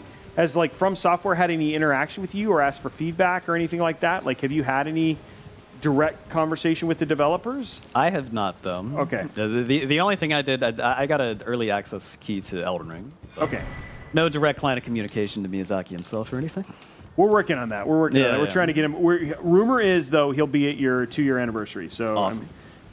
You were the one who told me that. Mm-hmm. It's all true. This 2-year anniversary is going to be great. And there's supposed to be a duet with him and Dua Lipa. Okay. Yeah, it's gonna be great. I didn't know he had musical capabilities. Well, yeah, I mean, yeah. You know, everybody's surprised. People may not have known that you like the gym, but now they know. Yeah. I'm getting your USB-C. I'm connecting all your front panels right now. Just getting everything kind of hooked up here. Excellent. So we're still in prep phase still? We are approaching the end of it. Yeah, we're heading into LilAggy right now, which is the second area of the game if you go the kind of intended route. So we're close. We're close. We're close. So far, it's going well. We're 31 minutes in. No hit so far. Yep. So everything seems to be going according to plan.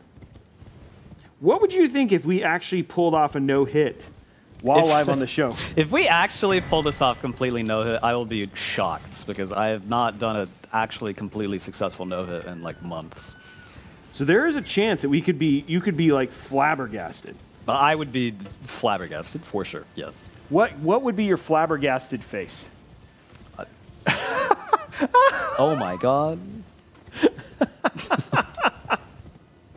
Yeah, Lord Pi, he is currently doing a no-hit speedrun. It's a no-hit-ish, like it's also it's relaxing. You know, right now that's the plan, but nobody's gonna cry if it doesn't happen. We're not gonna reset if it doesn't go. It's like how low can we keep that hit count is the plan right now. But you know, it's funny. You know, I think about this. We talk about that, but then at the same time, like, there's obviously a chance, right, in a game like this that you would get hit. So I just wanted to see what his flabbergasted face looked like, and we have it. We've got that meme, Excellent. And it'll be up on Twitter here within the next few hours for you to download and use for your own pleasure and amusement. I'm a very photogenic person, so I'm sure it's just a fantastic. It's all the gym time. It's all the gym time. Actually, I don't think there's ever been a good photo of me taken.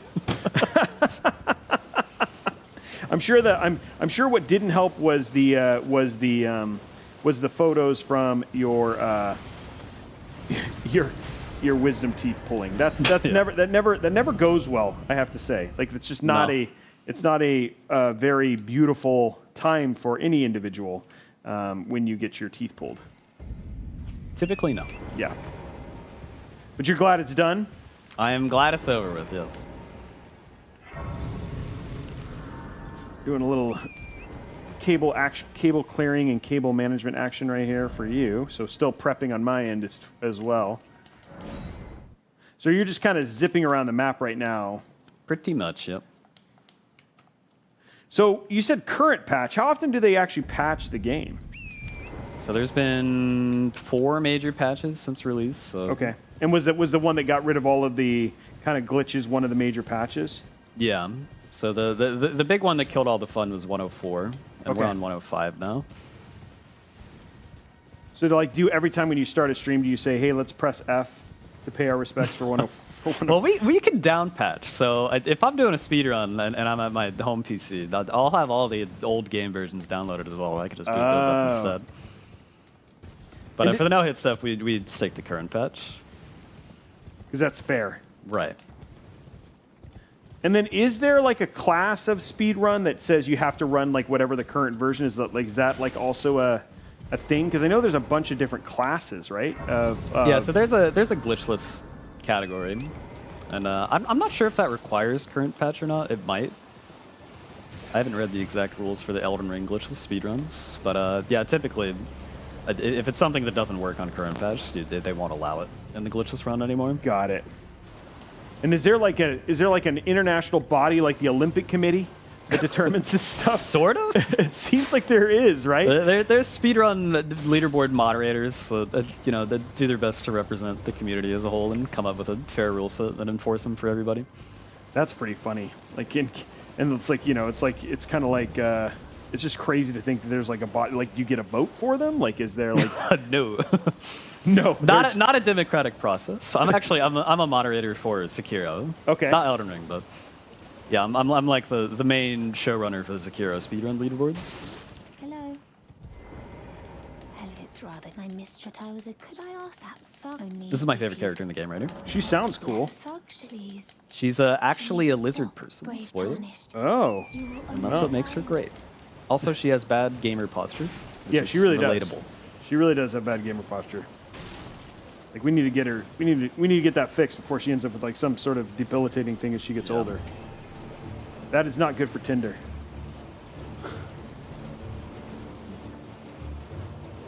So we got the Deathbird spawning there. We're not going to fight him, but he is there. Okay. Okay. You're just like FYI. Yep. It's like you're tour guiding right now. Over here on the left, you'll notice. What, you trying to stop? Show me. So have you ever had a situation where you've done something and then like there's like somebody's challenged it or anything like that, where you're like, and then it has to go to the International Committee for people who do this thing, or? There are sometimes runs that like kind of bend the rules a little too much, and then they get rejected, and then they throw a hissy fit that they didn't get their run accepted on the board. But that hasn't had. You haven't had anything like that. For me personally, no. I'm a good boy. I'm a good boy. I behave myself. Yeah. Unlike some of those other. I get to hear everyone else complain. Unlike those other speedrunners out there.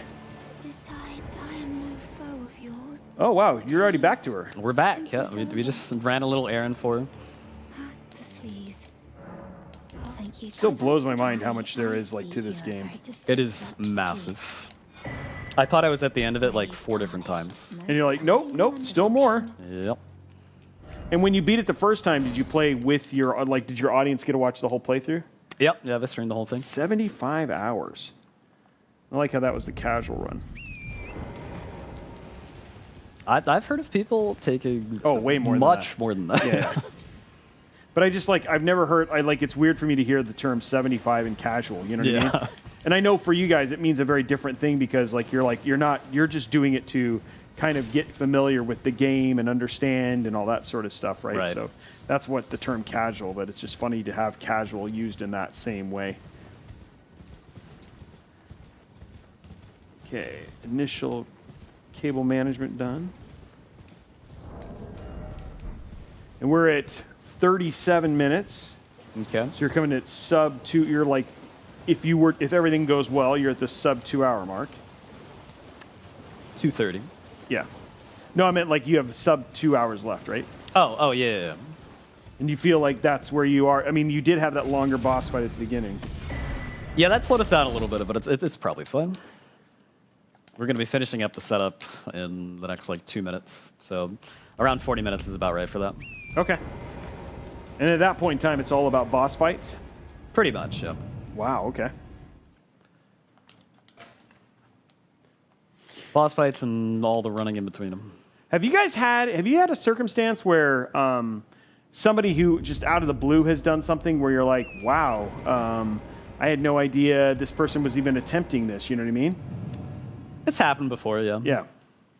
But do you feel like that, but overall, like the community itself in whether that's shenanigans or hacky type stuff is actually fairly tight and well known, you'd say, or it's a pretty tight knit community. So yeah, typically, there's a certain level of trust between everyone, and if there was something suspicious, it's usually pretty obvious if something's going on. Yeah, because you're like, well, I've done this enough, and you saying you beat the game in 3 minutes seems a little ridiculous. There was a bit of a controversy with Elden Ring 80% speedruns, where an intentionally fake run somehow got accepted as reality by the internet as a whole, and it caused a whole debacle. Whoa, really? Yeah.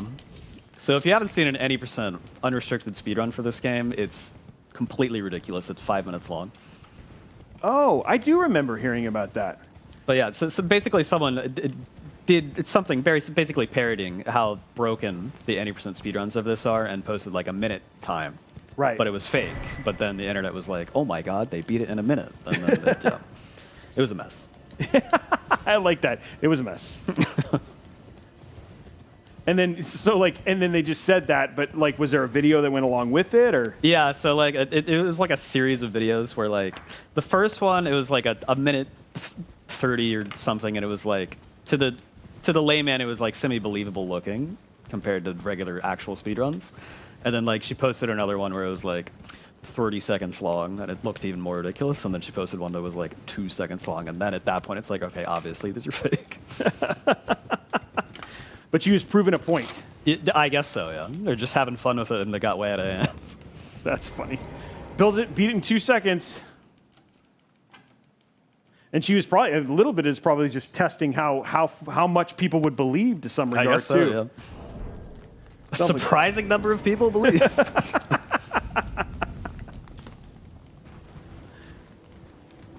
Wow, okay. This seems like near the beginning area. Yeah, this is the third area of the game. It just kind of looks aesthetically similar.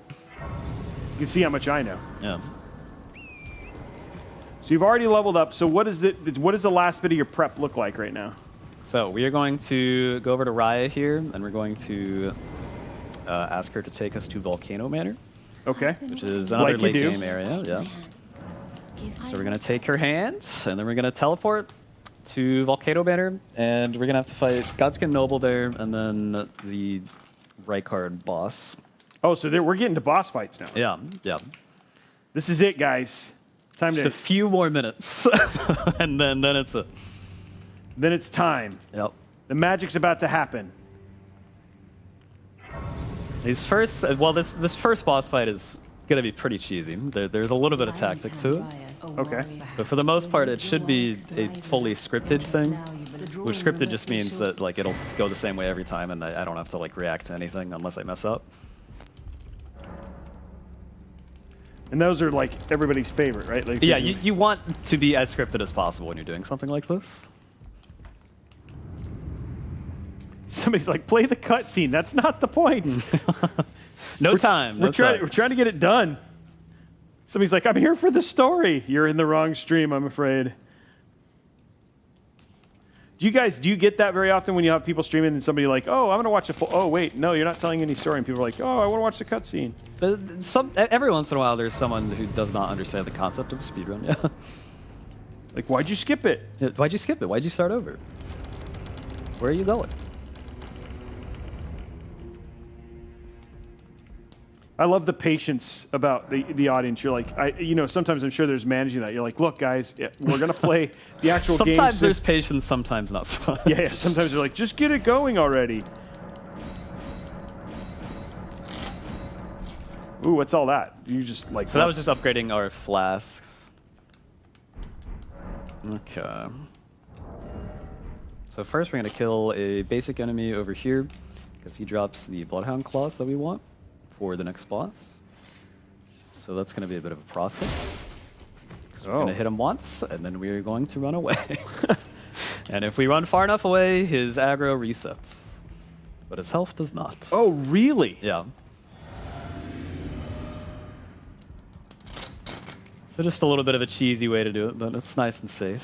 But yeah, because your thing is like, I don't want to get hit, and it's all about how like I want to do this, so minimizing the chance that I'm going to get hit. And as much as people are like, that's cheesy, you're like, look. We're all about cheesy here. Yeah. Trying to go for hitless first, speed second. There you go. That's the priority.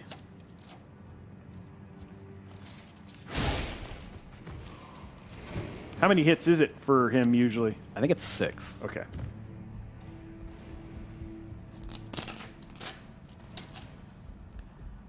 Nobody really gives you any trouble for that, though, right? Like, I mean, most people kind of get that. There is always one person that gives you trouble. Okay. Especially on YouTube. People will call you out for the stupidest thing. Like, oh, this is a no-hit, but you use Bloodhound Step to avoid things, and that's clearly OP, so it doesn't count. Oh, or, well, really? you're doing too much damage, so clearly that doesn't really count because you're just over-leveled. You're like, whatever. Yeah. You go do it, then. Yeah, why don't you go do it? And exactly. I've said that sometimes, like, you'll sit there and they'll be like, well, I don't think you did a good enough. I'm like, then you go make your own YouTube video, and I'll just sit here, and then you can use yours in the future. And I'm okay with it, because you're just making the world better. Yep. Okay. Okay, so we have, there is the build as it sits right now, cable management all kind of in a clean spot. Now we can kind of work on your AIO. Fans are in, hooked up. Front of the build looks nice.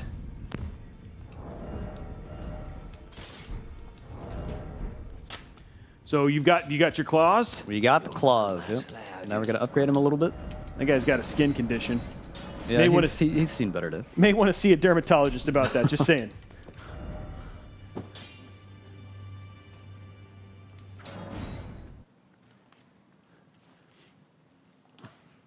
It's no hit, but you avoided to get hit, so it doesn't count. Yeah, exactly, Techie Nut. What's an AIO? An AIO is an all-in-one liquid cooler. This is the cooling mechanism. In this case, we're using the MAG Core Liquid C360.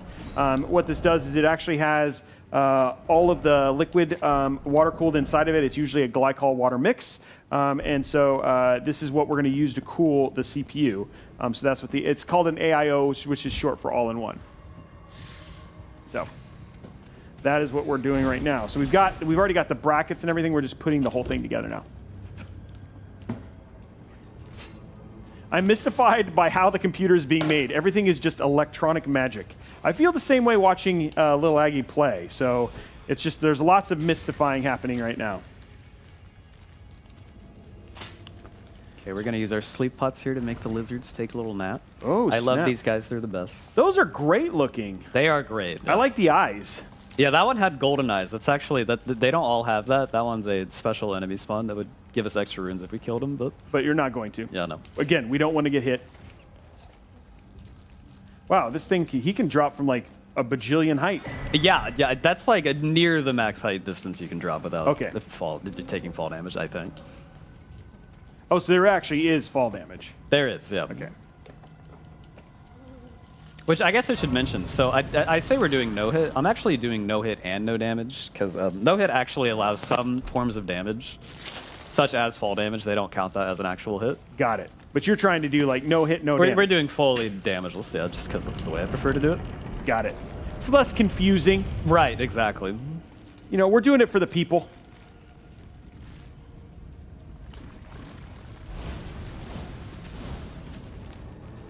Oh, those are some nice claws. They look really good with your loincloth. Thank you. You know, I think if you got invited to a potential, you know, late night Emmy party or Oscar party, you'd be looking pretty fashionable in that outfit.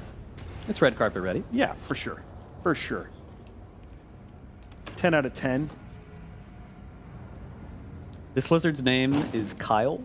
Kyle? Yeah. Is that literally his name? It's not in the lore, but it is in my mind. He is affectionately known as Kyle. Actually, all the lizards are Kyle, but he's the original Kyle. He's the original Kyle.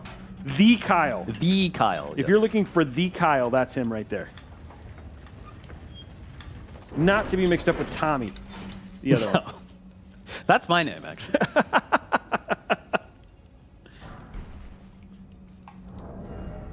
I think it'd be funny. Like, have you ever done any like maybe do a version of this where you are doing your no hit, but you also RP?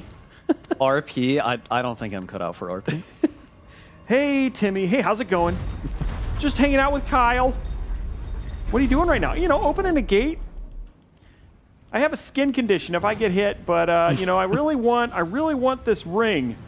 You know, it's really important. It gets me savings at Walmart. You know, like what is my motivation? Build a whole new storyline. Yeah, build a whole new storyline about your guy Timmy, and why he's doing what he's doing. Okay, I think this is. They don't label it, so I got to look that up.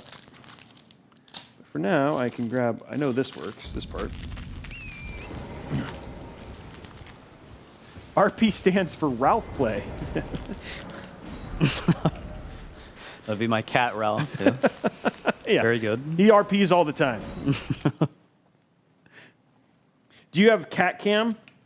I do not. I have a little cat tower that's visible in my webcam that they sometimes sit on, but no dedicated cam. Also, I've got the best armor piece in the game here. Okay. Oh This is my gosh. signature frog head. That is quite signature too. It's memorable. And like no matter what, you're like, no matter what, we're getting this frog head. Correct. Does it actually have any other benefits other than looking rather awesome? So it gives you, I think, 4 points of arcane, which basically does not matter at all. Okay, so no. Yeah. It also reduces your healing, but since we're trying not to get hit, it also doesn't matter. That's fine. But it's signature, and that's all that matters. Yeah. Actually, I need to change my physic here. Oh, okay. Almost made a mistake there. Let's get that physic done. Yeah. So what does changing your physic mean? So you have basically a customizable potion that you can change to have different effects. So for this one, normally I do +10 strength and +10 dexterity. I don't have the dexterity one because I'm doing a slightly different, faster route right now. But the +10 strength should be good enough. I believe in you. I believe in me too. All right, here we go. Okay, here we go, the guys. First sort of real fight of this run. So this is where we should take a break now? You're like, no. Oh, he's stretching too. I think he does Pilates. Yeah.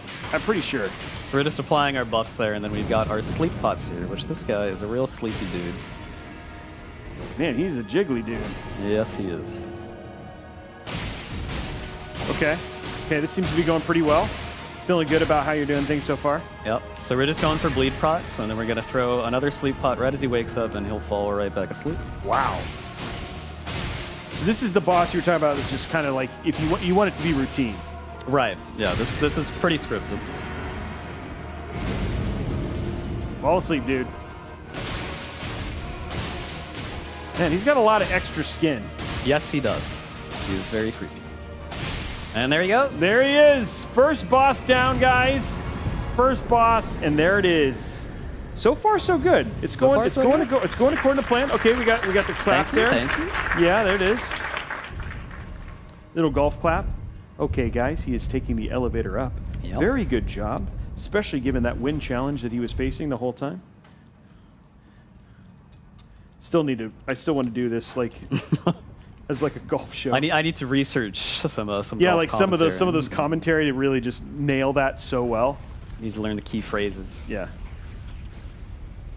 I think he got par. They're all par zeros. Yeah, he's all par zeros. He's going for a course record. Ooh, that could be tough because you get hit by magma. I'm assuming liquid hot magma is bad. Whoa. Surprisingly, not as bad as you would think in this game. Yeah, you know, because I've jumped in magma and it's pretty much taken off limbs. Yeah. Just saying, this guy seems a little bit stronger.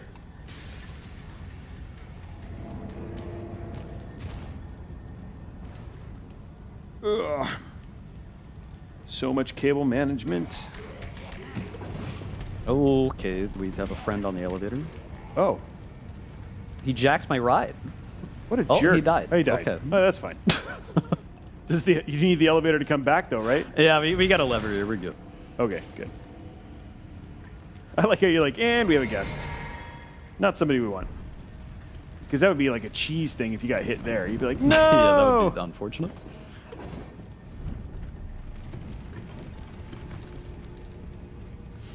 Hey, obviously, chat. You guys enjoying the content and what you're seeing? I'd love to just see just a little hype in the chat if you're enjoying what you're getting to see between the PC build and obviously some nice speed running today.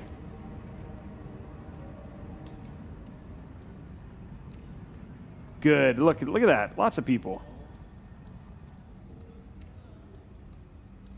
Oh, there's one of those. There's one of those awesome.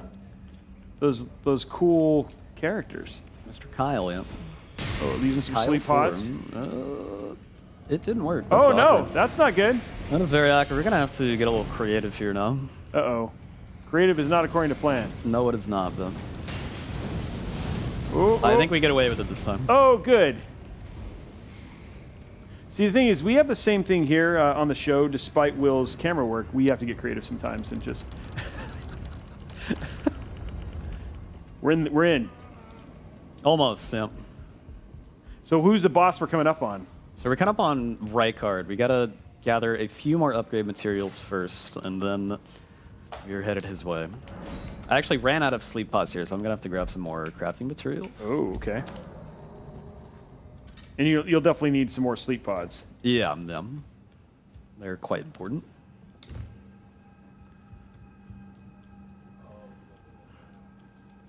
Okay.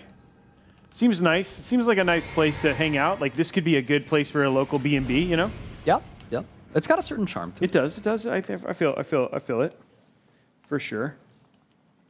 Okay, let's see. We got this. Okay, this is where we have to wire all of our AI or all of our RGB together, so it's actually done correctly. make sure all your stuff lights up the way we want it to. Whoa, whoa, whoa, whoa, whoa! Hey, calm down. Guys. I just like, it's funny because I wasn't paying attention. Like I was hooking stuff up, and all of a sudden I heard stuff, and I'm like, I don't know. I just get nervous, right? Like this is giving me anxiety, and I'm not even playing the game. You know, in a way, I think it's almost more stressful to watch than be in control. Because when you're in control, it's your fault if anything goes wrong. Yeah, that is a good point. Yeah, that is a good point. But I still I want to see we've had some strings of really good luck on the show where people have been able to accomplish things that they didn't think was possible. Okay. And so I think where my heart is that I'm hoping that this ends up being another one where it just ends up being something that people are like, I didn't think this was going to happen, and it did. We will see. Yeah, I guess. So far, so good. So far, so good, yeah. How it's going thus far, I will take. What's stressing me out the most is how painful it would be to slide around in that uniform. Yeah, no, that would be, he's definitely got some skin rashes for sure. He's got calluses built up. Yeah, he's got, he's live. It's going to be great. He's sponsored by Oil of Olay.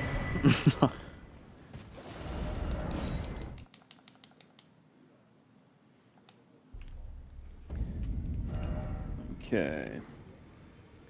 Tighten up this little thing, and then we'll get this in. Okay.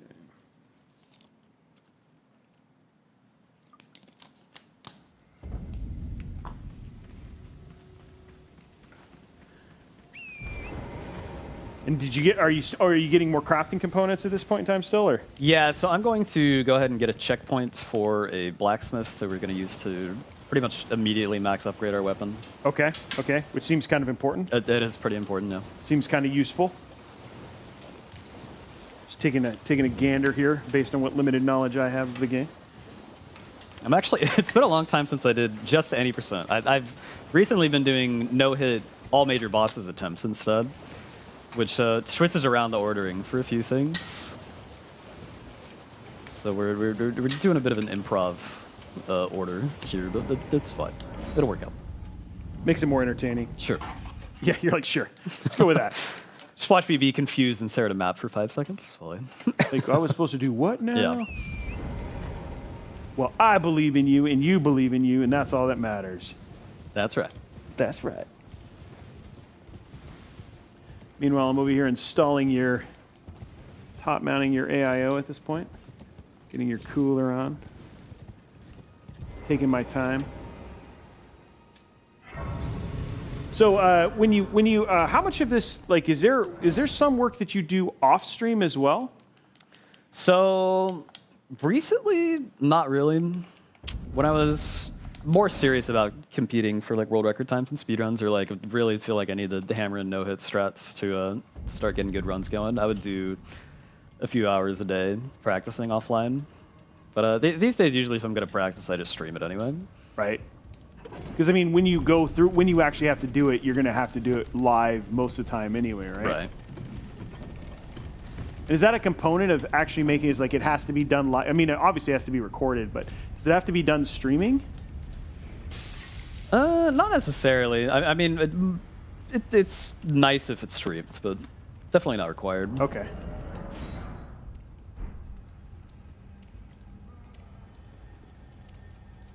Do you have other like speedrunners that you look up to that you like as you've kind of gotten into this? You're like, oh man, this person's Act Baker. Other people that you watch? So the people that originally got me into speedrunning the big time after I initially saw it at GDQ were a bunch of different Mario people. So I look up to Fire Dragon and Raise Fire a lot. Bird 650.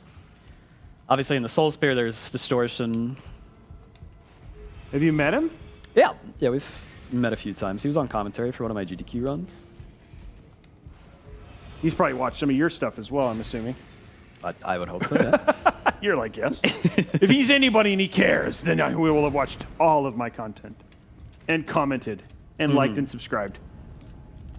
Actually, I keep tabs on all the other creators to see how often they're watching my stuff, and then we'll decide how good of friends we are based off that.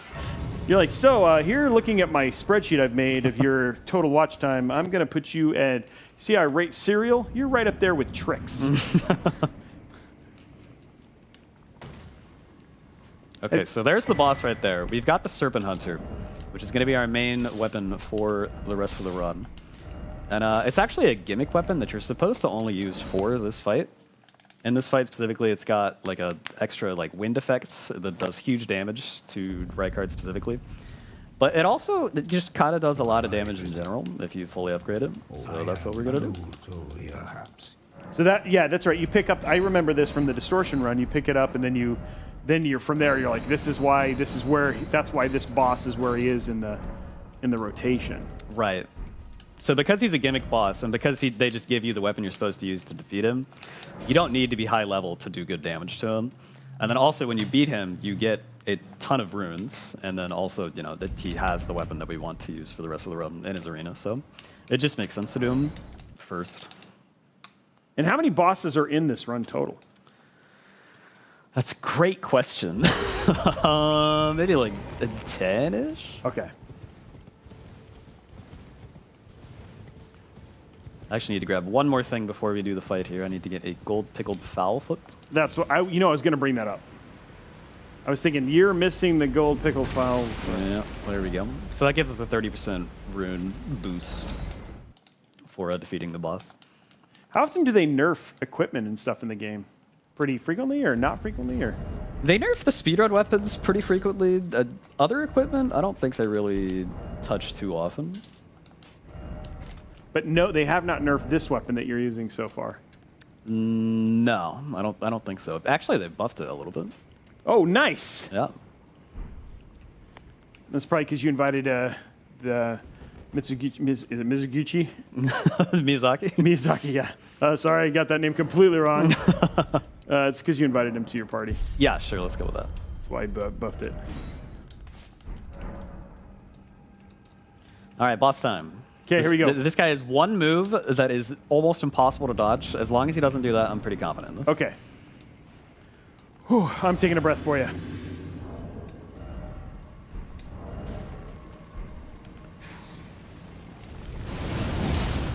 Wow, that thing just shoots out everywhere. It nukes him. So we're going to stun him with that. And then right here is where he may use the bat attack. That one's fine. Okay, he seems to be cooperative. I like cooperative. Stay cooperative.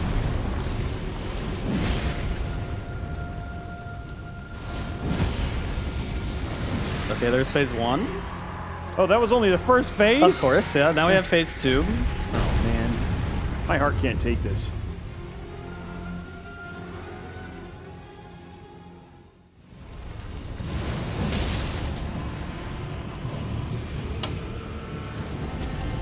Okay, so this is the second phase. Yep. He's got a sword now.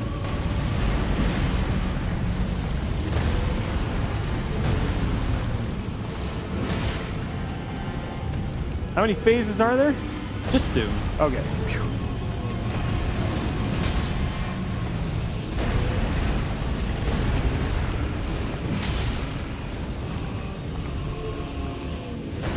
Whew. Ooh.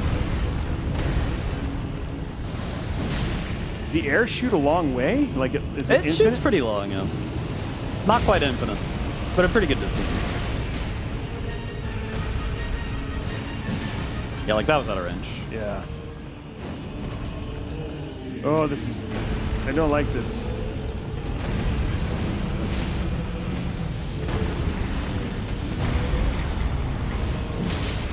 Wow. You're getting close. Yeah, we gotta brace him now. Oh, jeez. There we go. Pop the foot. And we're good. Yeah. All right. Phew. Okay, good job. Golf clap. There we go. Golf clap on that one. Man, that was stressful. That was stressful. Yes, that was genuinely stressful. I would agree. That was not like your run of the mill. Like, yeah. So feeling pretty good thus far. I'm feeling pretty good. Yeah. And that was the one that, like, you had an RNG chance of having him ruin your day. Yeah, if he uses the wrong attack there, it's very, very, very difficult to dodge it. It's technically still possible, but I usually miss it. But he didn't do it. So he didn't do it, so we don't have anything to worry about. Yeah. Moving on. Yeah, so the next few bosses, we're kind of going back to near the start of the game, but now we have a near max upgraded weapon, and we're like way over leveled. So we are going to nuke things for quite a bit now, until we get more to the mid to late game portion. So we're gonna nuke things. Yep. And, like, what does that mean? Like, just enemies? Or? Just like 2 3-shot bosses. Okay. Just gonna grab a few more things. So we're getting the golden, or Ash of War Golden Vow there.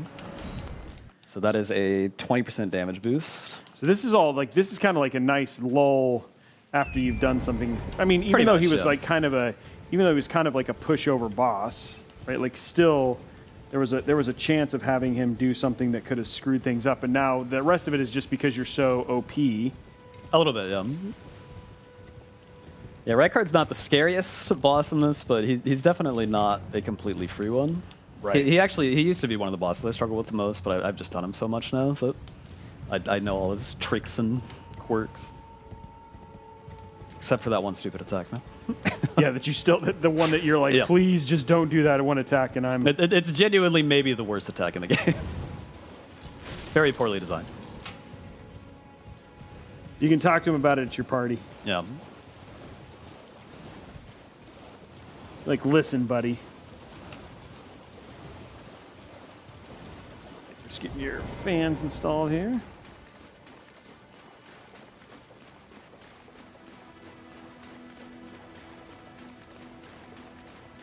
There it is, right there.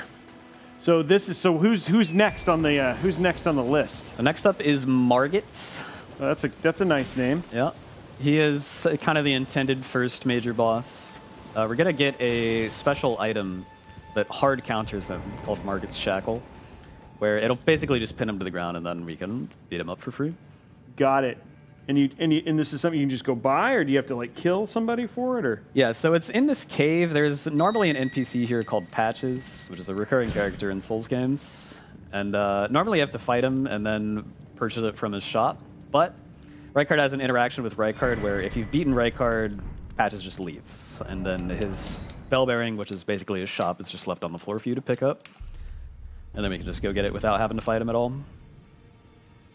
His patch is pretty hard if you were to do it the other way, or is he like... It's not really hard, but he's like an NPC boss, and the NPC AI is like really unpredictable and weird. Right, so if you want to try and avoid it as much as you can. Yeah. See, I'm learning. Okay. Get ready to get some cables cleaned up in the back here.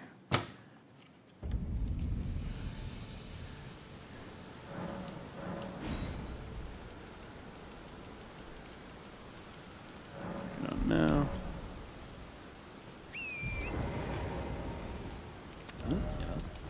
Going from that. You do a lot of... yeah, and it's funny because I will say this, guys, just as an FYI, he is playing with a controller he has not played with before. It's true. It's slightly not official first party. Yeah, so we're like, we had to go out and get one, and so there is some... We are doing this with some handicaps, I guess we could say, right? Yeah. Just to add to the drama.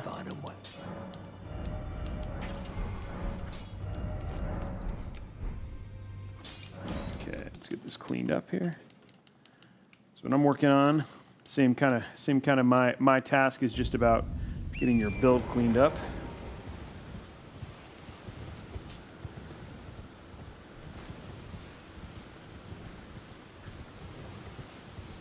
I'm excited about, like, it's really fun just to get to watch the just the work in general. And then has it been is there moments where, like, as you're playing, you're like, this is pretty surreal that this is what I do? I'm thankful for it every day. Do you have you had some community members that have been there since the beginning that you like see, and it's always nice to kind of to see them in chat all the time? I have, yeah. It's since, like I said, the first year of my streaming, I was doing Mario stuff instead of Soul stuff.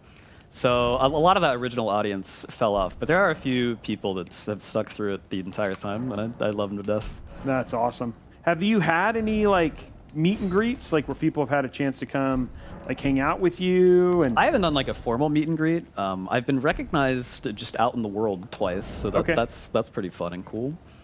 That's a big one right there. And you're like, whoa, that's awesome. Yeah, people know me. Wow. All right, here goes Morgan. Okay, here we go. Another fight, guys. No, this one's real difficult. Oh, really? No. Oh, gosh. Hit him to the floor. Hit him like that. He's going to get one attack off, jump at us, and then he'll die. Thou art of passing skill. Warrior blood. There he goes. That's it. Wow, okay. So far, again, so good. Everything is going according to plan thus far. Yep. I like it. Okay. So 3 down. 3 down. The few 7 more to go. Maybe 7 maybe to go, we think? I think a little more than 7. Oh, okay. Maybe like 9. Okay, okay. I was going off of the number 10. Yeah. You'd think I'd know the count, but yeah, not really. I don't fault you for it. I don't have any, you know, sometimes it's just like, look, it is, you know, it is what it is. Like if somebody I'm just doing the thing, right? Yeah, somebody's like, how many components do you install in a build? You know, I've built thousands of them. I couldn't tell you right off the top of my head how many total number of components there are that I install. It's always a little bit different. Spooky.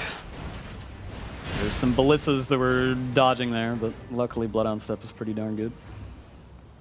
There we go. And a big cat, just for good measure. And was that fall? I think something was following you. Yeah, he can't come in here though, so we're good. He's like, yeah. Okay, 9 to 10. Oh, okay, thank you. Luckily, I have production in my ear telling me it's 9 to 10 parts. Okay. Components that I have to install when I build Good a PC. There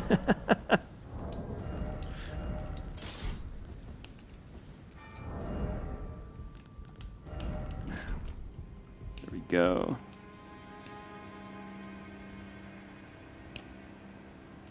Time-wise, we're at 112 right now. 112, okay. How's the it second feel? half goes a lot faster than the first half, I assure you. Right now, well, yeah, no rush there. I just wanted to let you know in terms of how that feels time-wise. I'm feeling pretty good. Okay. So the first like kind of phase of the standard progression of the game is defeating 2 shard bearers to unlock access to Landell. So Rykard was one of those shard bearers, and we're on our way to our second one now. So that's a pretty good checkpoint once we've completed that. So far, everything is going according to plan. Yep. It's good. I like it that way.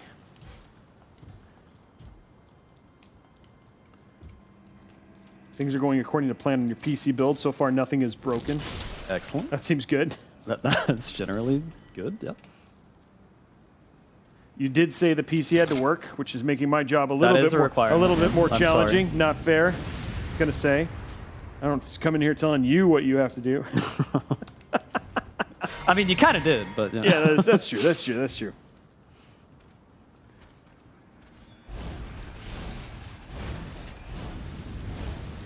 It's funny.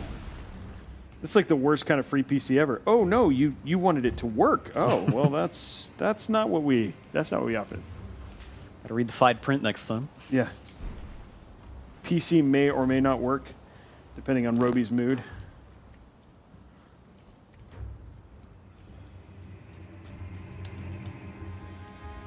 Okay.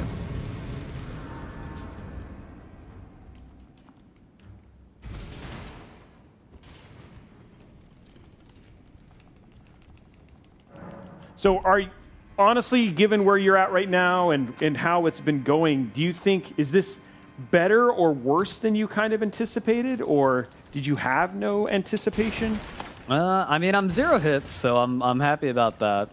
Time-wise, it's been a little slow, but it's still like within normal deviation, I'd say. You said deviation. That's always good. I want to check. I think I need. That's the back plate. Yeah, it's that one. Okay, cool. Those can get put in there.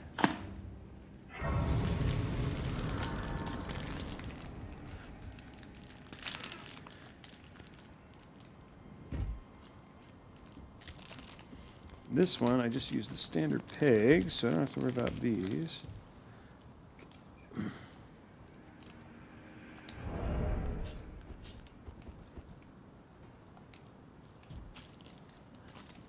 Just killing, again, just kind of clearing your way to the person right now, yeah? Yeah, so we're making a detour to get a talisman that boosts our jump attack damage right now. And then we're off to Godric. Okay. Where is, like, when you think of the enemy that has the highest chance of kind of making your day worse, who is that? Like, who is your... Out of the bosses, I tend to get hit frequently on a guy I call Goldfree. His name is Godfrey, but there's two Godfreys. This one's like a gold spirit version of Godfrey, so I call him Goldfree. Okay. And I don't really know why I get hit on him so often. His AI is like almost identical to the normal Godfrey, but just different enough that it throws me off. And the arena is kind of oddly shaped, so it's easy to get wedged in a corner, or like stuck on stairs or something. So that's like, and how far is he away? So he is 2 bosses after this. Okay, so we got a little bit of time. Yeah. But if we come out of that like in good shape, then that's like, you're like, okay, this is going really well. Yeah, I'd be happy about that. And then the other one that would worry me is the Fire Giant, who is 2 bosses after Goldfried. Okay, so it's something about 2s. I guess so, yeah. It's like you're like, okay, get a little bit of rest, but I'm feeling pretty good, and then you have to do another one. At least they're evenly spaced, right? Right. Okay, we are ready for Godric. Yeah, Godric. There's a lot of G names in this game. They all kind of blend together.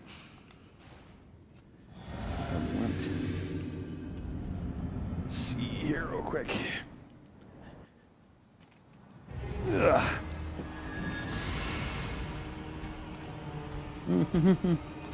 Is this a boss? This is a boss.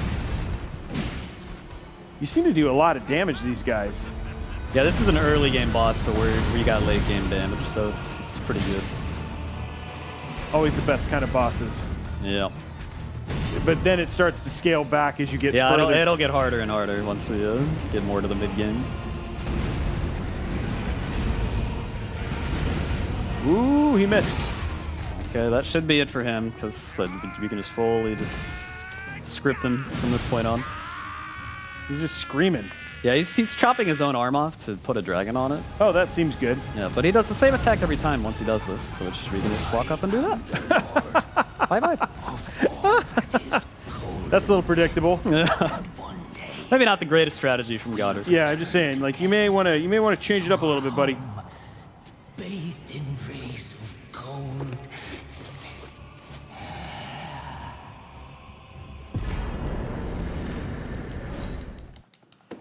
Okay. All right, that is 2 shard bearers down. We're going to make a quick detour to get a Great Rune equipped here, which is just like a buff. It's going to give us +5 in every single attribute, which is huge. Seems good. Seems useful. Quite useful. I've heard. And then we're off to Lanedale. Oh, okay. Which is the first part that I thought was the end of the game, but it wasn't. Oh. That's what I was looking for. Yes, okay, cool. No, this is not it. I'm looking for the AIO one. I was hoping it was in here. Okay.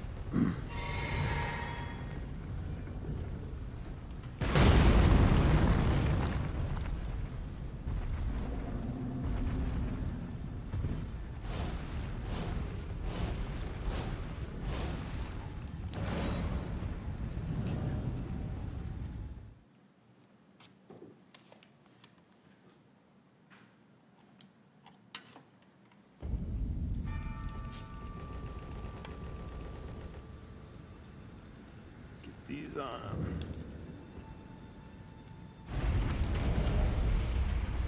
Getting your AIO plate installed. Awesome. So where are we at now? So we are at a divine tower. So there's like one of these in every region, just scattered around. If you defeat the main boss of the region, you can go to the divine tower and activate their great rune to get the buff. Godrix is the only buff that's really worth getting. Oh, the other ones you may not do because it's like, oh. Right. You can only have one equipped at a time anyway, so we just get the best one. Got it.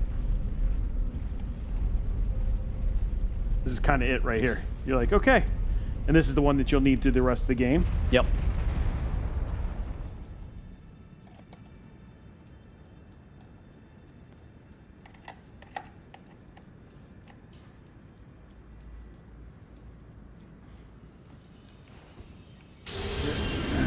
All right, there we go. Okay, now you're going to the next boss, huh? Yeah, we're gonna make a little detour to buy a seal here to apply yet another buff for future bosses. And then we're going to do a little side mini boss real quick to get another talisman that buffs our damage by 10%. So it's a lot of buffing. Yeah, it is a lot of buffing. We're all about the buff. But it's all good buffing. It is good buffing, yeah. Which is what you need. You want the good buffing. I would think. That is generally, yes. Recommended.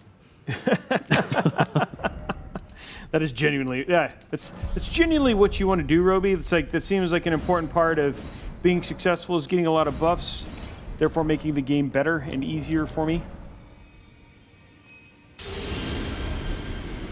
Okay, pulling this last cable through. Running it underneath. Keep that tight. Okay. Had a little surprise here on your build. A little surprise? Well, yeah, there was a piece of RGB that I was not expecting. There's another thing I had to add into it, so I'm gonna have to undo some stuff. Okay. But not a big deal. Bad RNG? Yeah, not bad RNG, just bad. Oh, hey, you.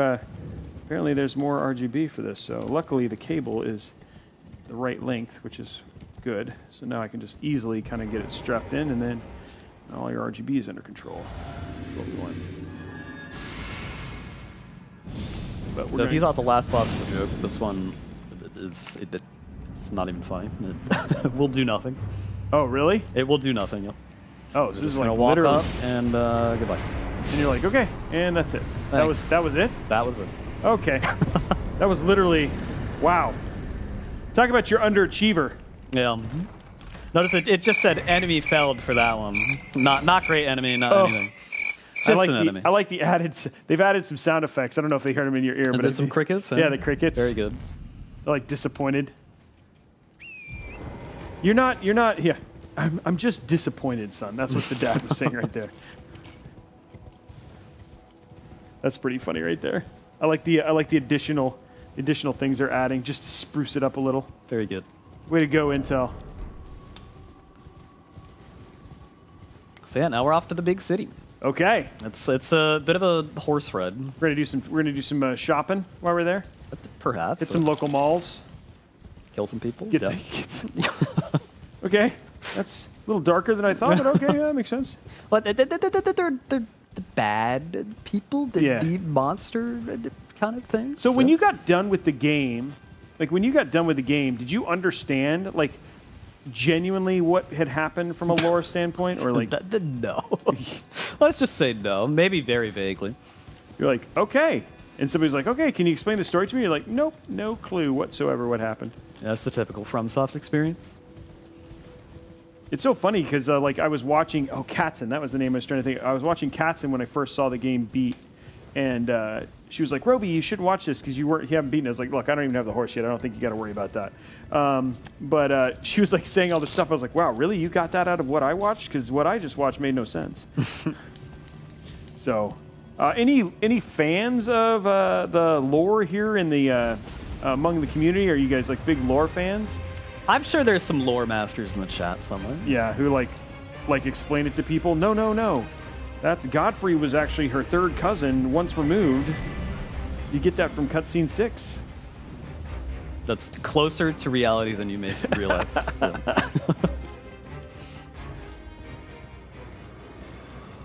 So, like, all in all, like, you're like, you don't, like, you're not really a story kind of guy. I'm not a story kind of guy. At least not when it comes to these games.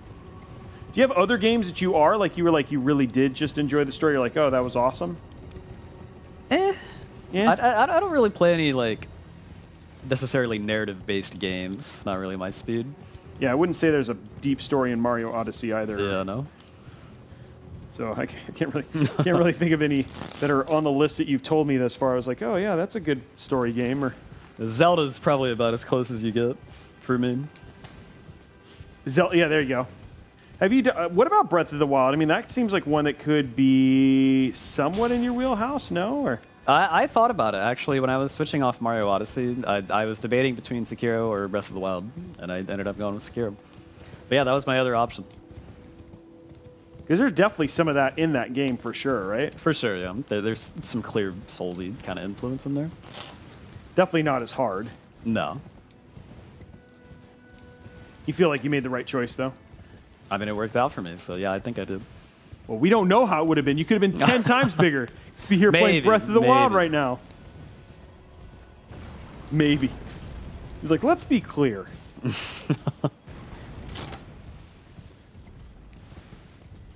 Okay. You're in good shape there. Okay, finally got all of that rehooked up. So now your AIO is completely done. Awesome. That's a good thing. Clean up a little bit of mess here. Move on to the next phase.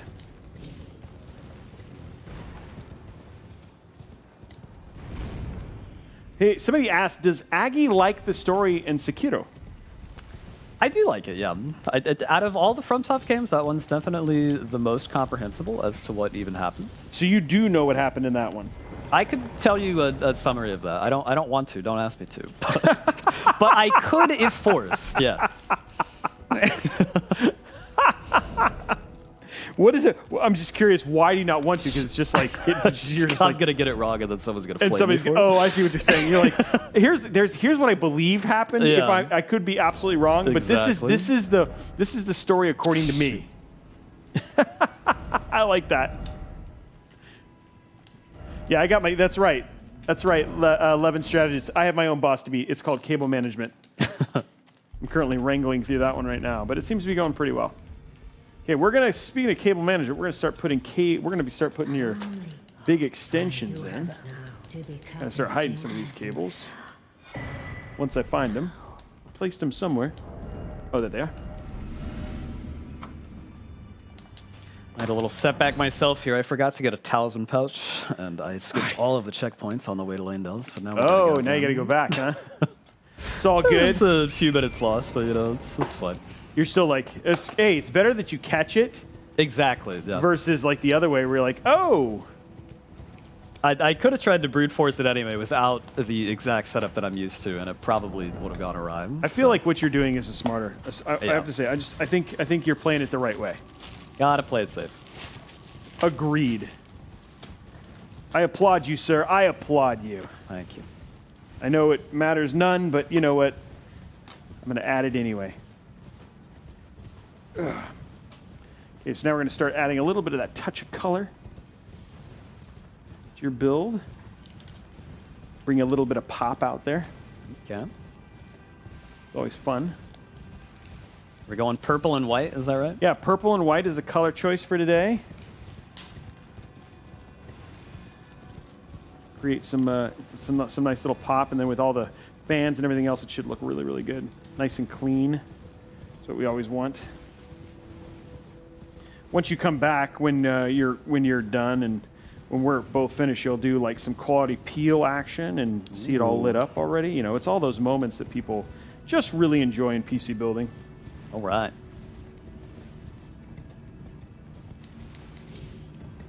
So you're going back getting the talisman right now. That's the current. Yeah, so I already got the talisman pouch, and now I just got to get back to the boss that we were going to.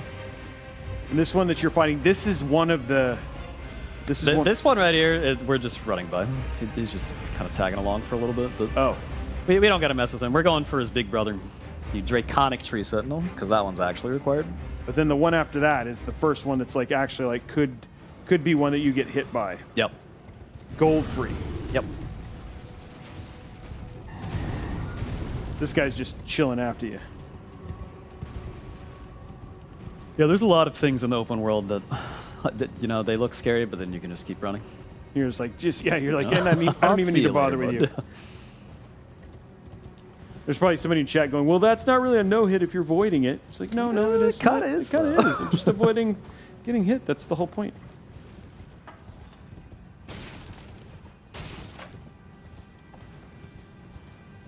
Okay. Nice purple cables. Great.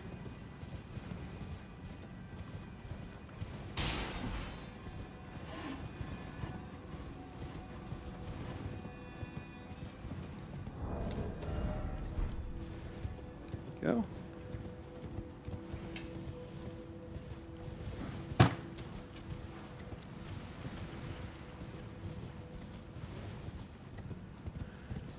Run this down.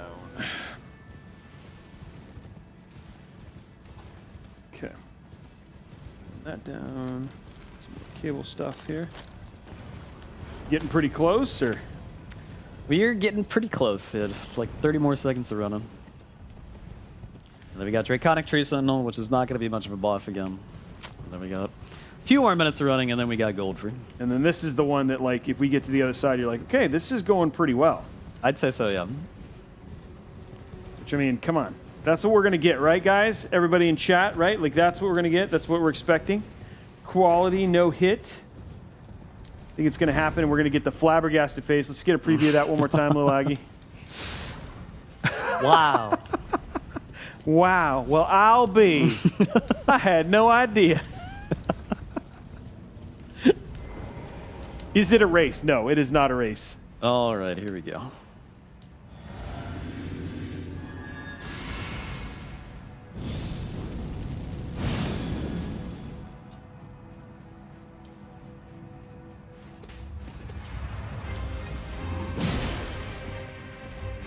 Okay, here we go. Stagger there, wait for his stamina. And he's done. And he's done. That one's pretty. That one's pretty easy. That one did not seem like such a challenge.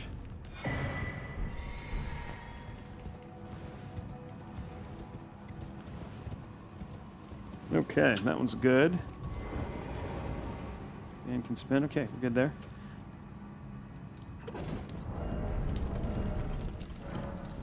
Do one more zip tie to keep this from showing through the edge, and then we're good there.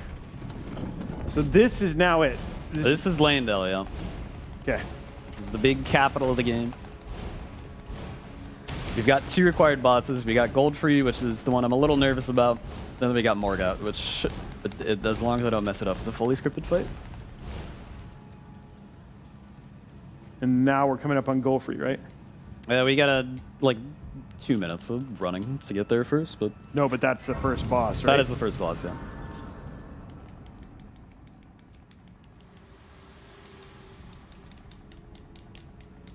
For bringing here, and thus I shall farewell. I shall leave. I wish you. She's telling you really good stuff. The very important, information. Things we care a lot you need about to know. Yes, all the secrets being revealed. Yeah, so here we're going to use a soft cotton and then do a very convenient jump to skip the majority of this entire place. Seems like a plan. Just barely land on that edge. Soft cotton prevents all the fall damage. And now we're on the main street. Okay.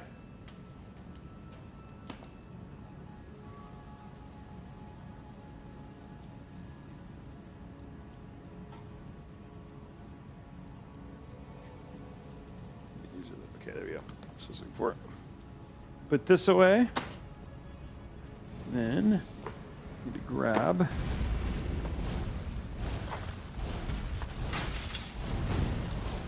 You know what I just realized? What? Is that we've been doing this run with the online turned on for this game this whole time. Is that bad? It doesn't really matter now. It's just kind of funny. It's the other player ghost running around. Normally you do these things offline. Oh, so there's. I was like, wait, no. There's like a player message here. Didn't expect circling around.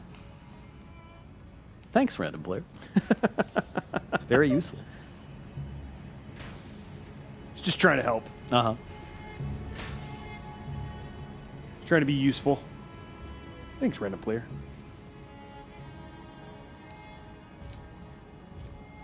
I'm adding your EPS CPU connectors now. So this is the stuff that's going to basically power your CPU. This is the first of your purple and white cables.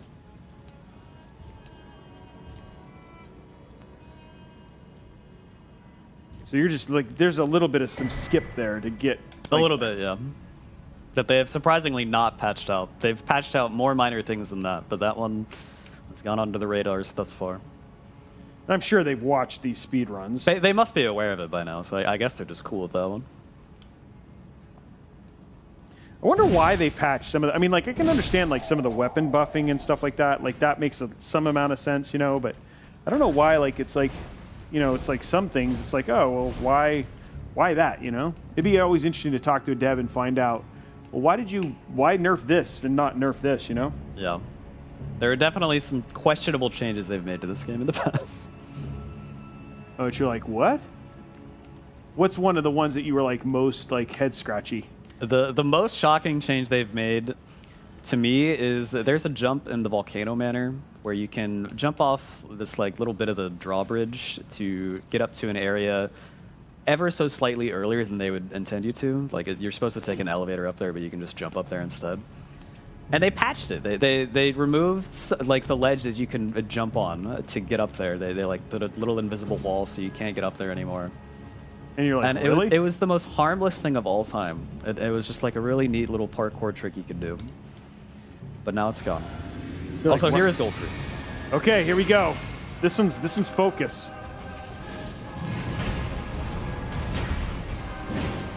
You can still do a lot of damage to this guy.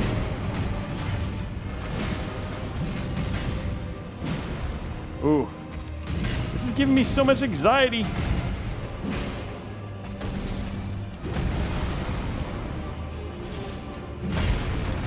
There's your parries I mean, your dodges have to be so precise.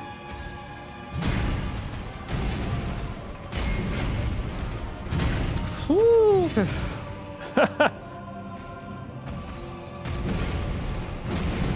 Wow.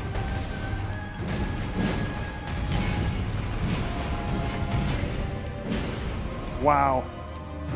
Sorry, this is intense, even for me. There we go. Okay. Wow! Wow!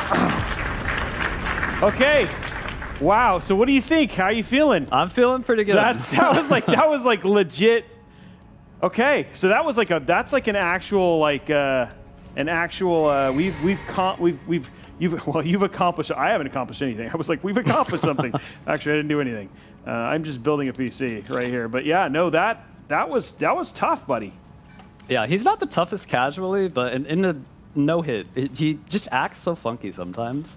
And he just gets stuck on the walls of his arena a lot, and he's just a little unpredictable. And that unpredictability is what makes it so hard, right? Right, exactly. Well, congratulations thus far. Thank you. It has been it is actually a successful run. Yeah. We might actually get to see that flabbergasted face, guys. So what's next? Well, right now we're hiding behind a bed until this lady goes away. Oh, okay. That makes sense. And then after that, we're fighting Morgot, which is exactly like Margit, and we're going to handle him similarly. We're going to use that shackle again. We're going to pin him to the floor, and he's going to pretty much not get to do anything. Okay. So nice kind of easier fight. Yep. I like those kind of fights. They're less stressful for me, too. Me too. Okay. See how that looks in the front. Somebody said Rob carried the fight. I did. Thanks. It was all me. Yeah, the mid-fight commentary was very helpful. Mostly me going, please don't get hurt. I can't deal with the stress. Pull that in a little bit here on the left here.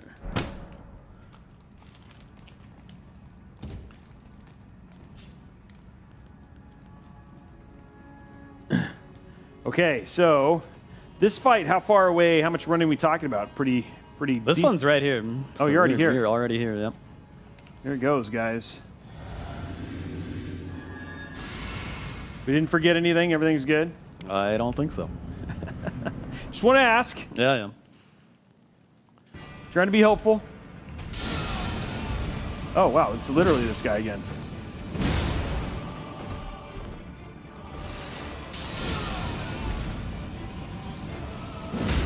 Why is he back? Like, why are you fighting him twice?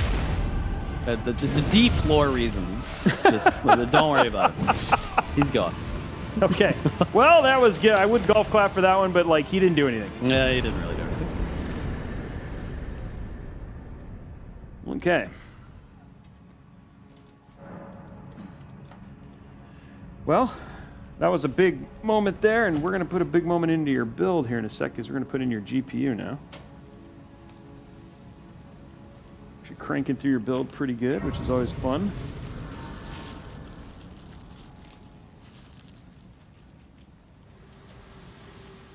Okay, GPU, where are you? There you are. Oh, you know what? Almost forgot. Your giant hard drive for all your kitty memes. All right. Very important. Share them with me. Your thoughts, your ambition. Okay. Grab that. So this, then one after this, you said 2. So that's 1. So is this next one another challenging one? Yep. So this next one's Fire Giant, and that's for sure the hardest fight. This left, I would say. Okay.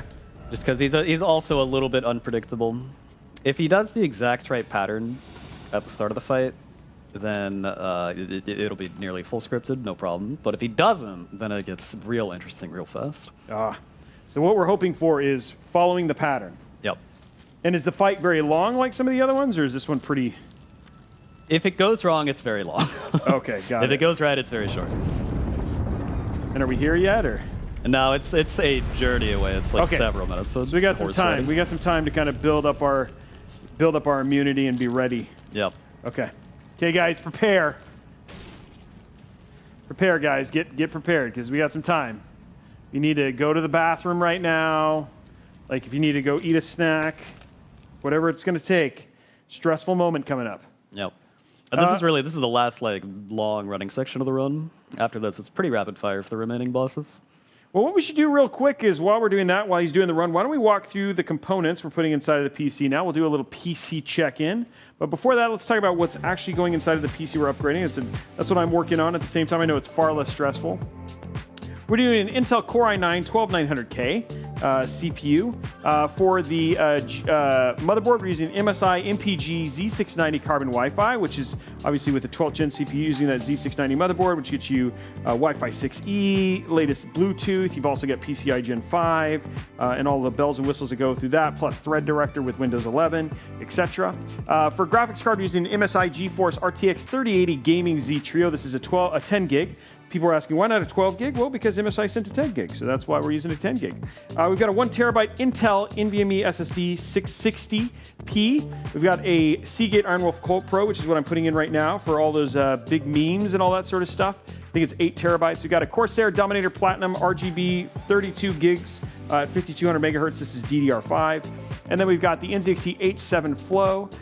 Cooler, we're using the MSI MAG Core Liquid C360, the 360 millimeter AIO, perfect for the 12900K. And then the last part of that is that MSI MAG A1000G Gold 1000 watt PSU. So here we go. You guys can see the build right now. We've been tackling 2 parts here. We've been tackling the back part, which is the cable management. So you can see cable management actually looks pretty good here in the back. And then we've also got, actually end up looking pretty clean. So there's your cable management right there. Everything nice, cleanly zip tied, all in nice bundles and then hidden in great places. So everything's pretty clean there in the back. And then even in the front, we'll turn that around right there so you can see that. There's the front right there. Nice and clean, and just with those cool pops of color. We're getting ready to do our GPU, and then we just got finished installing our beautiful, massive Seagate Iron Wolf Pro NVMe SSD. So that's where things are, and that's where the PC is. So we're getting pretty close to the end of the PC, and then at the same time, things are trucking along. So we're going to go jump back into Aggie, LilAggy, see how he's doing. Hello, hello. I'm still here. I like Vader Invasives. I have no idea what the PC works and what specs mean, but it looks good. And that's pretty much, that was kind of the point right there. So I think you got exactly what I wanted to get out of that conversation. So there you go. Yes, it's just meant to look good and sound impressive. So if that's what you got, then mission accomplished. There are people who are in the chat who are definitely enjoying that.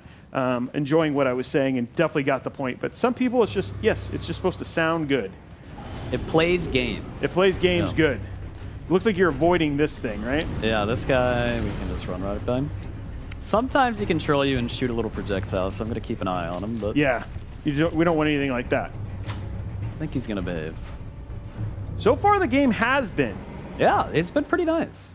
So maybe they did a little fix beforehand? Perhaps. Perhaps, just knowing this was going to happen. Intel called in a favor.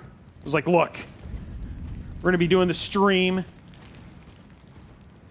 Direct line to Miyazaki-san. Yeah, exactly. We're going to be doing a stream.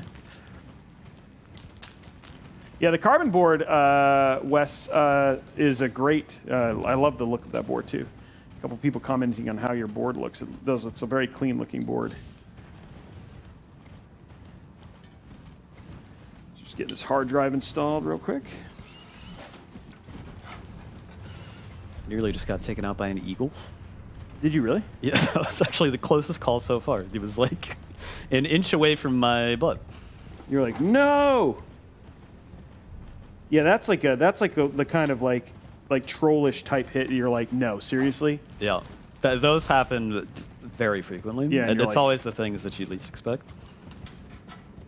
And then you're like looking for it the next time, and then there's some other cheese yeah. thing that ends up hitting you.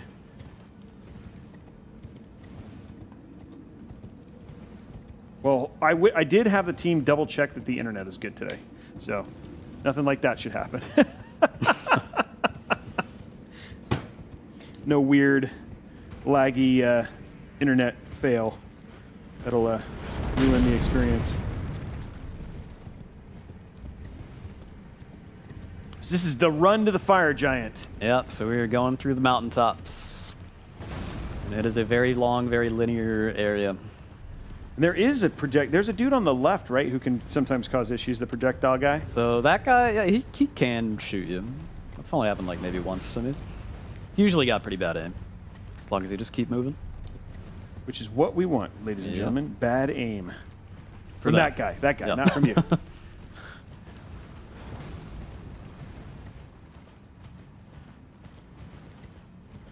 Somebody's saying this is any percent, not AR. What does the AR mean? AR would be all remembrances, which is they're basically all major bosses.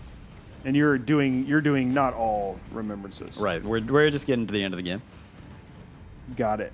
All remembrances takes like 5 hours. Oh, that's a lot longer. For no hit. Yeah. Yeah, the speedrun's about 2 hours.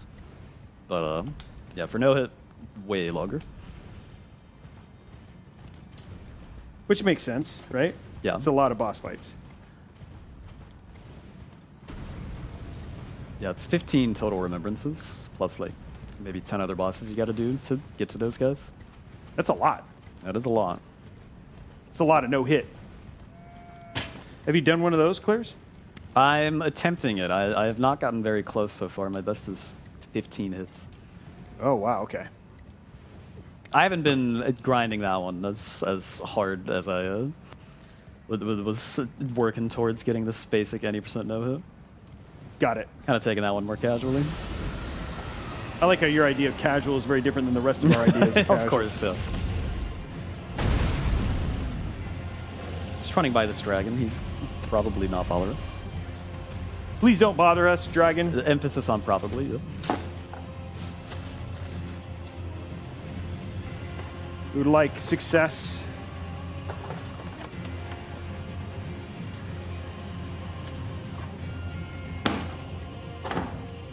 Okay. Okay, so your hard drive's in.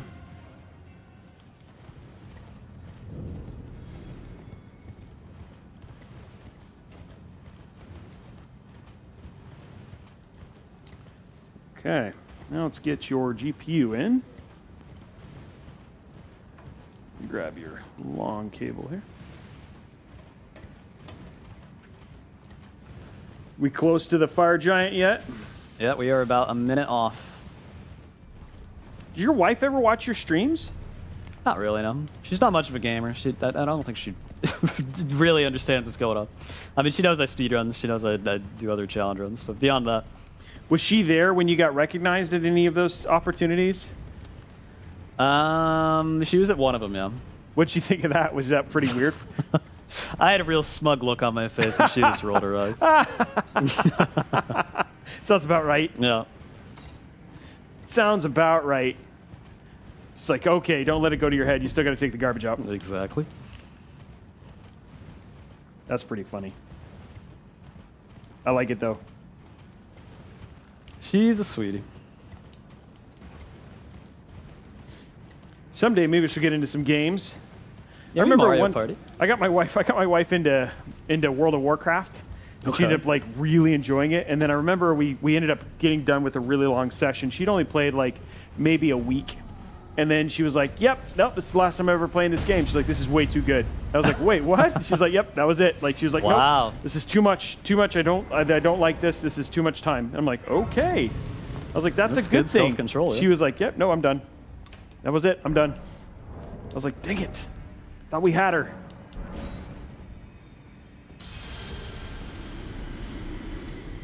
Ooh, it's coming up. Yep. I can feel like do you need to do a stretch? Do you need to do like a self? Just a nice deep breath, maybe. Deep breath.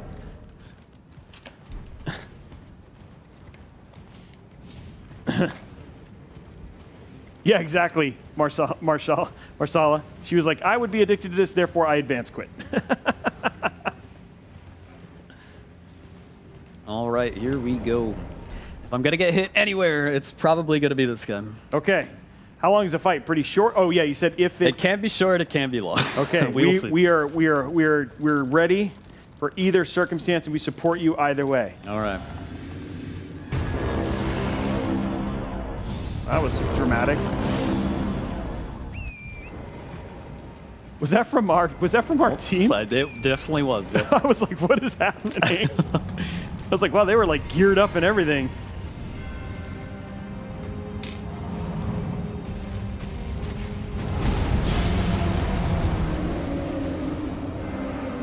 Yeah, you do not do as much damage as you were doing on some of those other bosses. Yeah, this is gonna be a disaster. I whiffed one. Uh-oh. Now we gotta improvise.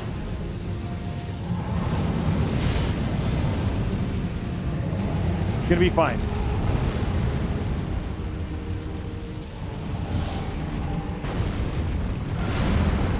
And the whiff is just causing a problem because like it's now not. Yeah, so we were going for a stagger, but now we're not gonna get the stagger. At least not at the same time. Oh, okay. What happened? I got hit by a giant hitbox, apparently. What? I didn't die? On the bright side? Wow. That was something. Oh, that's unfortunate. Giant hitbox. Yeah, he stomped his foot, and I guess it has a really big, kind of like, I don't know, shockwave that goes out. I am really a little confused about that one.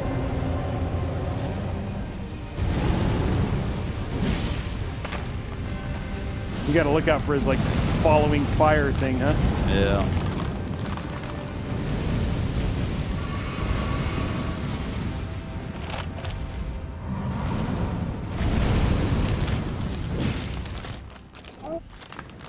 Okay, phase 2. Okay. So you fully healed with phase 2? I healed up before. Okay, we got the stagger, that's good. Well, there we go, there's Fire Giant. Well, I mean, the thing that's so disappointing is you got hit by something that, like, glitchy. Yeah, I have no idea what that hit was, honestly. I'm a little upset. Yeah, I would be upset too, because that's not fair. I was just it was a big hitbox. I've never got hit by that exact attack before, I don't think. It wasn't even on screen when it hit me. Yeah, I don't even, like, it was really funny. Like, all of a sudden you were like, wait, what? And then, like, everybody was, like, surprised. It's still, I mean, still impressive where you're at right now. But it's just unfortunate that, like, basically this was going so well, and then some random buggy hitbox thing took it away. Yeah, that's fine. It's probably Will's fault. What the heck, Will? Yeah, Will. Get it together. Yeah.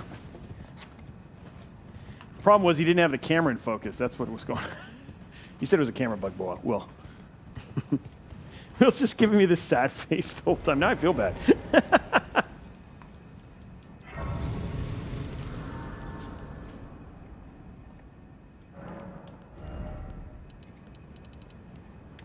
But that was like outside of that, like it went actually fairly. Phase 2 went according to plan, so that's good. And phase 1, yeah, I thought I had it. Again, I just got hit by something that I wasn't even aware I could get hit by. The worst kind of getting hit bys. Yep. That's never happened before. It's a GDQ catchphrase. Happens all the time when you're at an event, and then something you've never seen before, and you're dozens and hundreds of hours playing a game. You're like, just what up. just happened? Yeah, and that's always unfortunate because like those are like everything was going so well, and then like one little thing decides, you know what, we're just gonna make that part not work.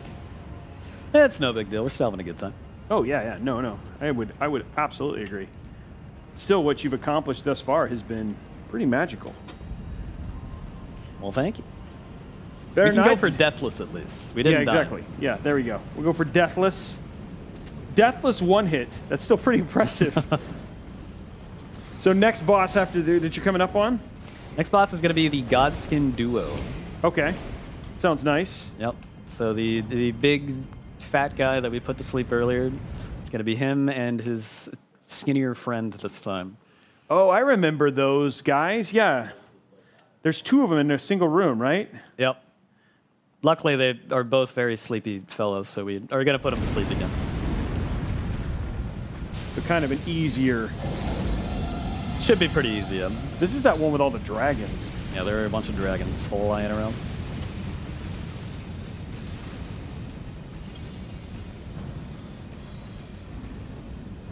There we go. Getting our right now I'm getting all of our, what I'm working on right now is getting your GPU sag bracket installed. There's no GPU sag, nobody wants that. Go. Okay, so we're coming up in 2 minutes. Will be 2 hours. How are we feeling time-wise? Time-wise, we're looking really good. We're in the in-game rush right now. That's good. There we go. I like in-game rushes. Yep. It's just like 5 bosses all in a row. Oh, and so is it just starting, or was the boss that you just did part of that in-game rush? Well, it depends how you define it. How do you define it? I don't define it at all. I'd say it starts now. Okay, so this is like the 5. This is the 5 bosses straight at this point. Yeah, so we got Godskin Duo, then Malekith, then Gideon, then Godfrey, then the final boss. Got it. Okay, here we go. We're at the boss fight here at PC Build 2. It's called GPU cables. It's actually not very hard, not very challenging, just time consuming.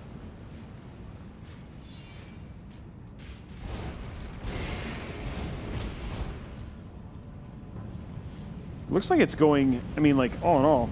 So are they all pretty close together too, or no? So from Godskin Duo to Malekith, it's a little bit of a journey, and then after that, they're all almost right next to each other. Oh, really? Okay, so it's actually, you're actually in like really at the rush. Yep. I do need to get some more sleeping pots, though, so we got to take a detour. Okay, let's do it. Get some sleeping pots. Where do you have to go to get them? Oh, you head over to the... We're going back to Liurnia. So to make a sleeping pot, you need a mushroom and you need a Trina lily. And the Trina lilies are like a rare resource that does not respawn. Oh, so you have to go to a place where you're getting fresh ones. Right. Luckily, there's like 8 of them in a pile over here. It's not too bad of a detour. Yeah, no, not too bad. It's not like a... So here's one of those things, like you know how they have the whole. It's funny. I was just thinking of detours, and that made me think of when you go on road trips, and the detours are essentially when you go to a gas station, and then like every time you go to the gas station when you're a kid, like essentially it felt like you had $100, you could buy whatever the heck you wanted, right? Like your parents were always down to like let you get whatever you did when you did on a road trip. What is your like go-to gas station snack? Like you're on a road trip, what's your snack? Giving you stack ranked cereal, I'd be interested to see what your snack choice would be for at a gas station. I'm a big fan of Reese's Pieces. Ooh, okay, that's a good choice. It's a good choice. Reese's Pieces, M&Ms. When I was a kid, I used to really like the white chocolate Hershey bars. Oh, really? Mm-hmm. I don't think I think I've had like one of those whites. Well, like once, you know what I mean? I don't think I've had one of those in a long time. I don't even know they still make them. Do they still make them? I guess they do. They probably do. Taquitos. Somebody said taquitos straight off the roller. Like if you had $100, would that just be it? Was there anything else, like a chip choice? I'll take Doritos, sure. Doritos, okay. Doritos is the chip choice. What about drink? What was your go-to soda or pop or? I don't do soda at all, so give me a light blue Gatorade.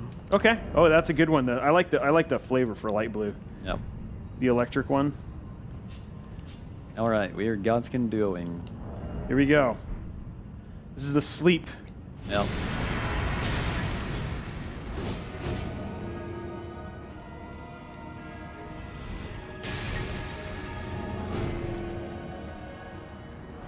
They're both taking a snooze now. And do you have to kill them within a certain time of each other, or? So they have like a shared health bar, and it depends how much damage you'll do. You'll see. It's hard to describe. Okay. You're like, just watch Robey. Yeah. So when you kill one of them, you can kind of over damage their health bar. Like he's already dead, but I just got an extra hit there. And if your damage is high enough, you can just kill these two and then it's over. Unfortunately, our damage is just not quite high enough, so there's going to be a third one that spawns. And then on that one, we'll be done. Wow, okay.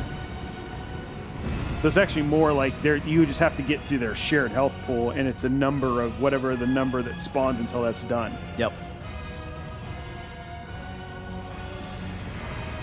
Yeah, we got the fat one to respawn. That's my preferred.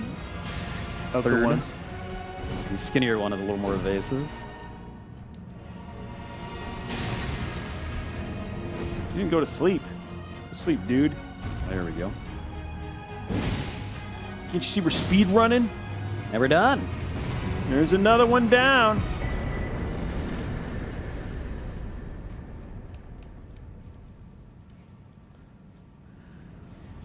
All right, 4 to go.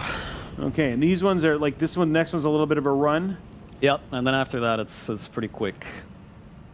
I gotta finish then. That's what you're saying. Yeah, we got maybe 15, 20 minutes. 3 hours left.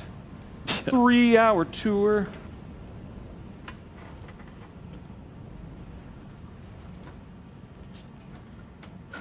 So, given what you've had thus far, minus the little bit of a weird mishap with the hitbox, this has probably gone better than you expected. This has gone way better than I expected.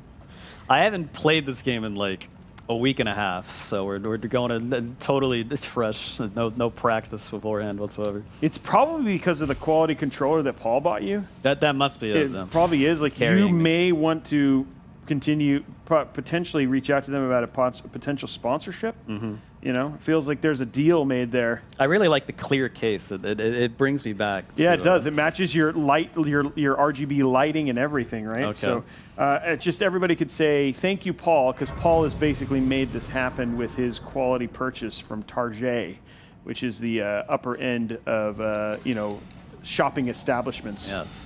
Can we get that round of applause sound effect? Yeah, can we get that round of applause sound effect for Paul and his purchase from Target? There we go. There we go. So, see-through electronics are very cool. I agree. Okay. Ugh. Okay, so we're going to do something here called not a glitch. Okay. That it seems may look like a glitch, but it's not a not. glitch. So we've got this dragon over here. And he's spawning this lightning. Okay. That is very dangerous. But if you do any damage at all to him, he's supposed to fly away. The thing is, his fly away animation does not always work out. Oh, so then you have to just sit there. So he's just gonna pop out of existence there. Oh, I see. And it's not a glitch. It's intended behavior. It just looks wrong. It's called bug. And trust me, bro. Yeah. Totally legit stuff. That sounds like something they need to fix, not you. Yep. Not your fault.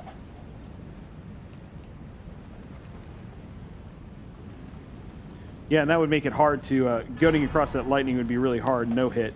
It would be a lot more dangerous, though. Especially because there's also birds pecking at you. Okay.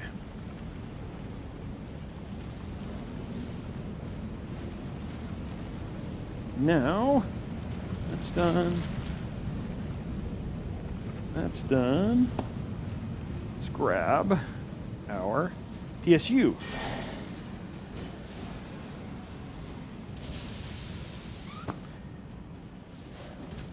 Ooh, you got to dodge those things too. Yeah, this guy is a bit of a jerk. Yeah, he seems like he could be. That could be like a terrible ruin it at the end kind of thing. Yeah. I've somehow never gotten hit by him. I don't really have any strategy besides just spam dodge and pray. Yeah, it's like, but it's worked out every time thus so far. far it's been good. Yeah, it feels like a solid strategy given how it has been up until this point. Yeah.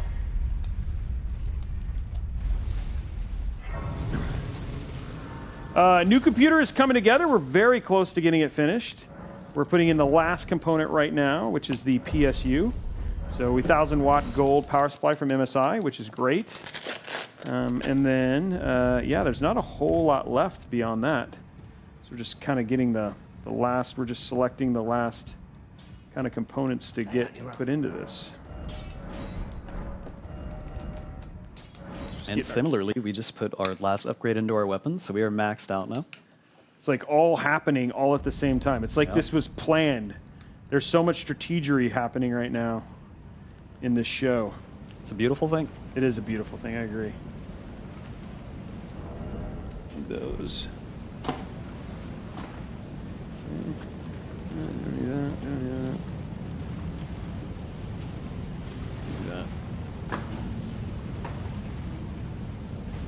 All right, we've got Malekith starting right now. Okay.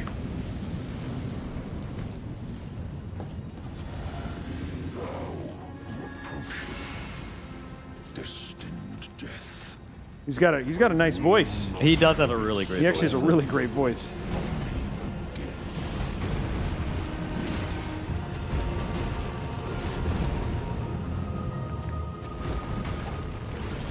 Lots of random, almost erratic movements there.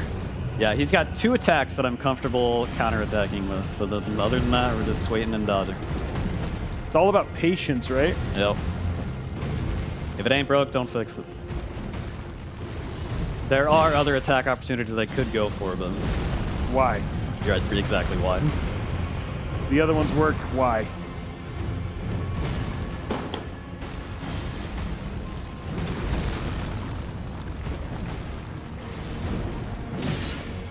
So far, so good. Yeah, at half health, he's going to transition to phase 2, and if all goes well there, that second half will be fully scripted. And that just means that you do... The same thing every time, yeah. and it works out the same way every time. But this one's a little bit more random. Yeah.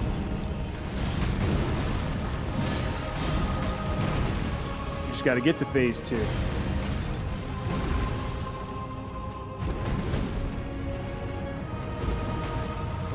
It's getting there. Okay, oh, there it is. Okay, going to phase 2. Oh, wow, he's changed completely. And he took off his cloak. He looks more... Okay, we got a stagger. Bird-esque-ish now. Some funky hair. Brought to you by Head and Shoulders. There he goes. That was it? That was it. Wow, okay. 3 more, right? 3 more. Wow. Technically 4, because the final boss is 2 bosses, but... That's right.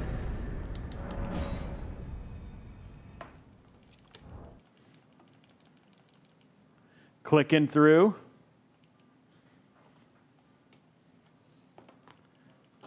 And then what I'm working on here is just getting your cables all hooked up. Now these ones are all like almost in succession at this point, right? Yeah, so we just gotta run up to Gideon, and then after that, they're like literally in adjacent rooms. Okay, here we go. I like how you've done this all with the frog head. Thank you. It's my signature. They know it's you.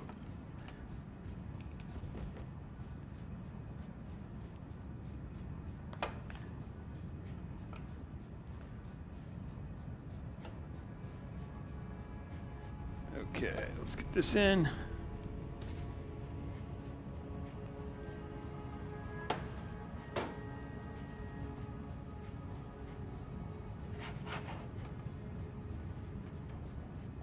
Yep. There we go. Ugh. Okay. All right, going up the elevator. Then we got Gideon, who was another fully scripted fight, unless I make a huge mistake. Well, so far, you know, given everything else, it seems like things are going your way. Yeah. Minus our weirdness. This guy likes to talk a lot. Oh, His dying monologue takes longer than the fight itself. So he's going to very kindly let us just go up behind him. The Elden Ring. And then charge our big attack here. What a sad state of affairs. That's it. Your spirit, but alas. And one more of these. And there he goes. That's really it? That is it. Wow. And now he talks. For like an hour. And talks. And talks. Not even you. That's actually a boss? He's like an NPC boss. Well, they're just the appetizer for the real bosses. Okay. Well, that's that. That was a moment. That was a thing. If you don't kill him immediately, he can actually be a real handful. The way how you did it was like the right strategy. Yeah. Just pretty much just crush him and get it over with. And he only stands still like that on the first attempt. If you messed it up and died and came back, then he would immediately start attacking. And it gets a lot more difficult. It gets a lot more difficult.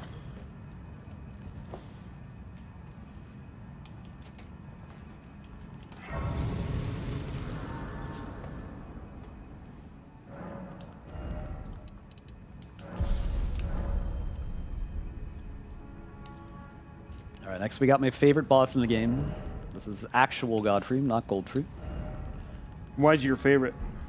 He's got a really fun tempo to him. He doesn't have any super ridiculous attacks. They're all pretty well telegraphed. And his second phase, he goes full just like a WWE wrestling mode, and it's great. So it's just a fun. He's just a fun boss, yeah. Like every once in a while, like his mechanics are great.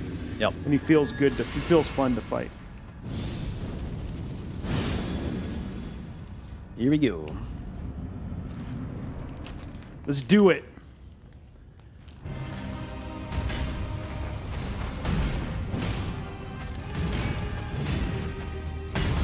Oh yeah, he does. He does actually have a like. He seems.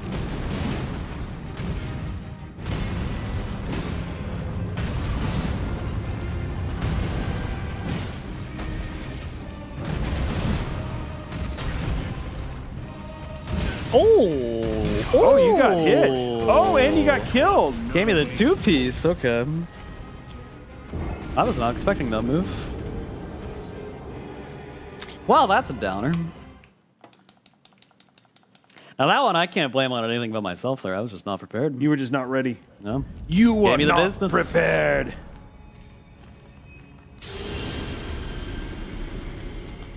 Well, still, we have now. It's not deathless. It's just a speed run. Yeah, a very, very slow speed run. Yeah, there you go. I mean, I imagine most people can't beat it in 2 hours, so we'll take it. You know what? I can't. I still don't have the horse. Just so you know. Everyone goes at their own pace. Yeah, it's okay, bro. My pace is apparently non-existent. So there you go. All right, try again here.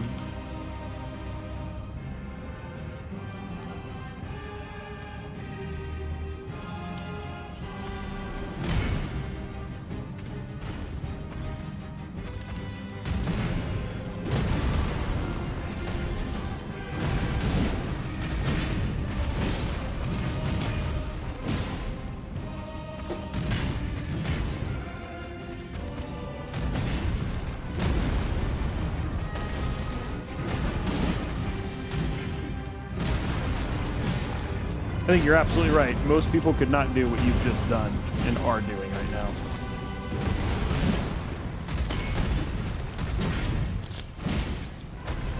And even the loosest sense of the word.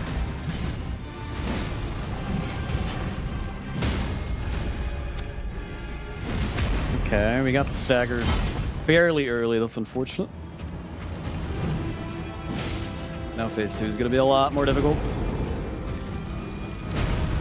What we wanted to happen is get the stagger on the first hit of phase 2, and then it pretty much just skips this entire phase. But now I got to fight him for But real. now you actually got to fight him, which makes it a little bit harder. Yeah, it makes it a lot harder.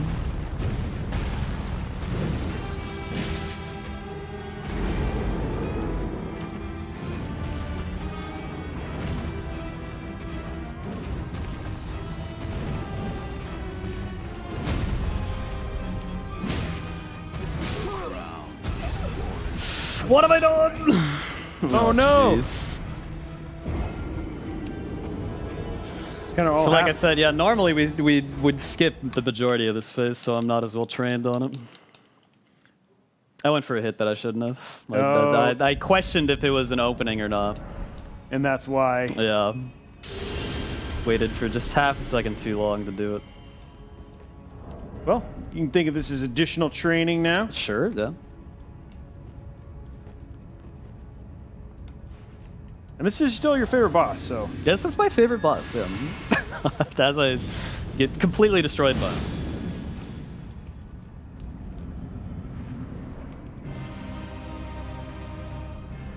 Still a very, very good run for everything that you have done, given what you're going. Given you haven't played at the same time, you're also doing this while entertaining and being interviewed at the same time.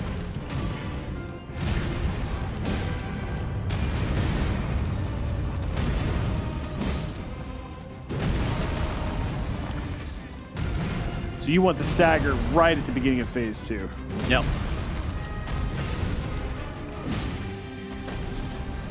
I don't think it's going to happen, unfortunately, just given how the fight's going so far. Yeah, definitely not. This is going to make this fight a little bit harder, a lot harder, like you said. Yeah. And you can actually hear the stagger noise on the phase transition there. But we need it on the hit after.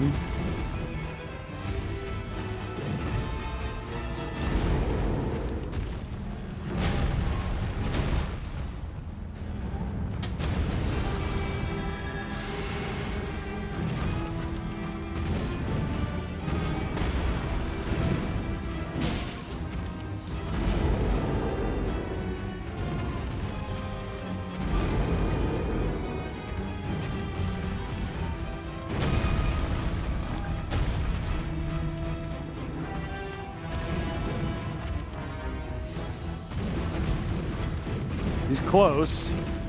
But this one you just gotta wait, right? Like this is I all am waiting for like the same 2 openings because those are the only 2 that I'm positive I can hit them on. Yeah, you're like it's all about We're patience. gonna take it slow instead of you. It's all about patience in this one. There's one of them. Made the mistake last attempt of trying to squeeze in extras. Not worth it. And that's sometimes when you it's like those impatience or those moments that you didn't wait for end up what costing you. Yeah.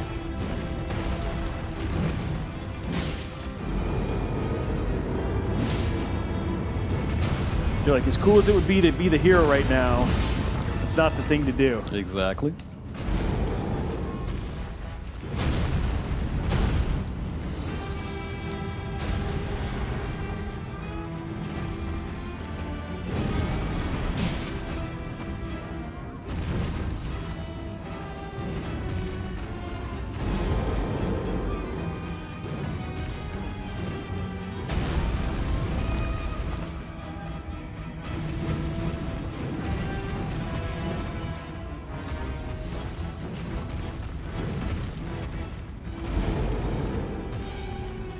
Come on, buddy, die. Give him his one hit. He's being a turkey. He is. All right, one more after that. You're like, I can do a hit here, and I'm gonna wait. This should be it.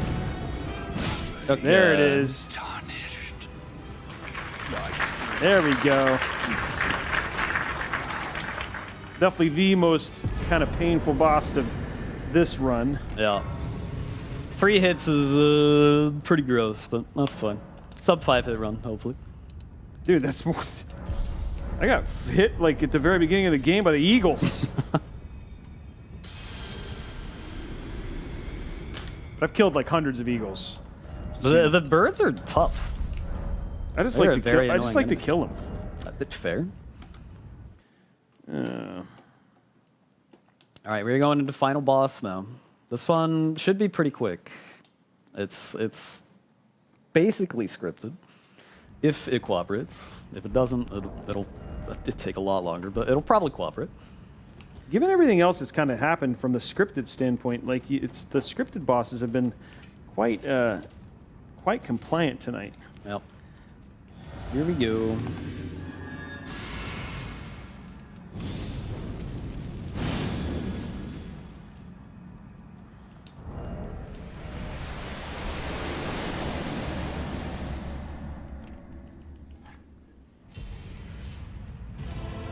This is it.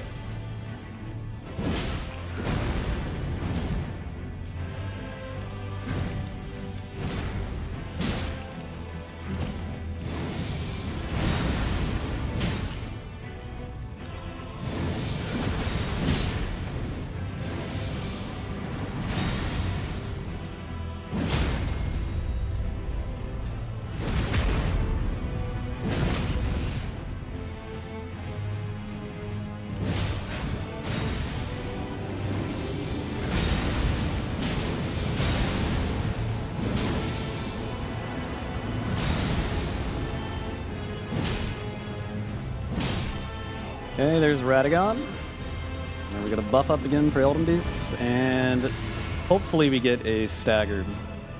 Right at the beginning? Right at the beginning, yeah. He always opens with his fire breath, and we're gonna be able to hit him 5 times. And if we hit him, then he should get staggered. Oh, that's this thing. I remember this fight.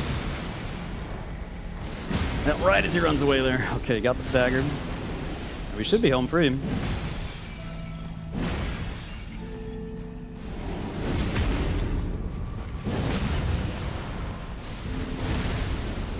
And there we go, there's the final boss. That is it. That is it. Time coming up in just a second when the credits pop up here.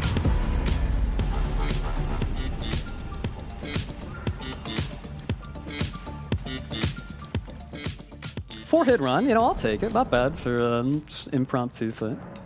Well, impromptu plus interviewing and everything else. That's a lot that you had going on while you were running this.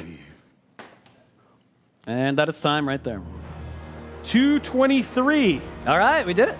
There it is. Not bad. No, not bad at all. In your build, I finished at the exact same time. Literally, I plugged in the last part right as you finished. Awesome.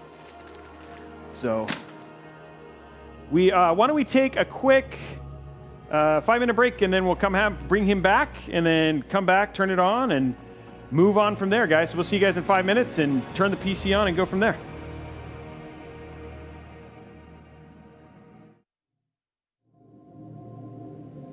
Imagine an entire basketball arena, seeing a sold-out stadium, fans from communities coming under one roof.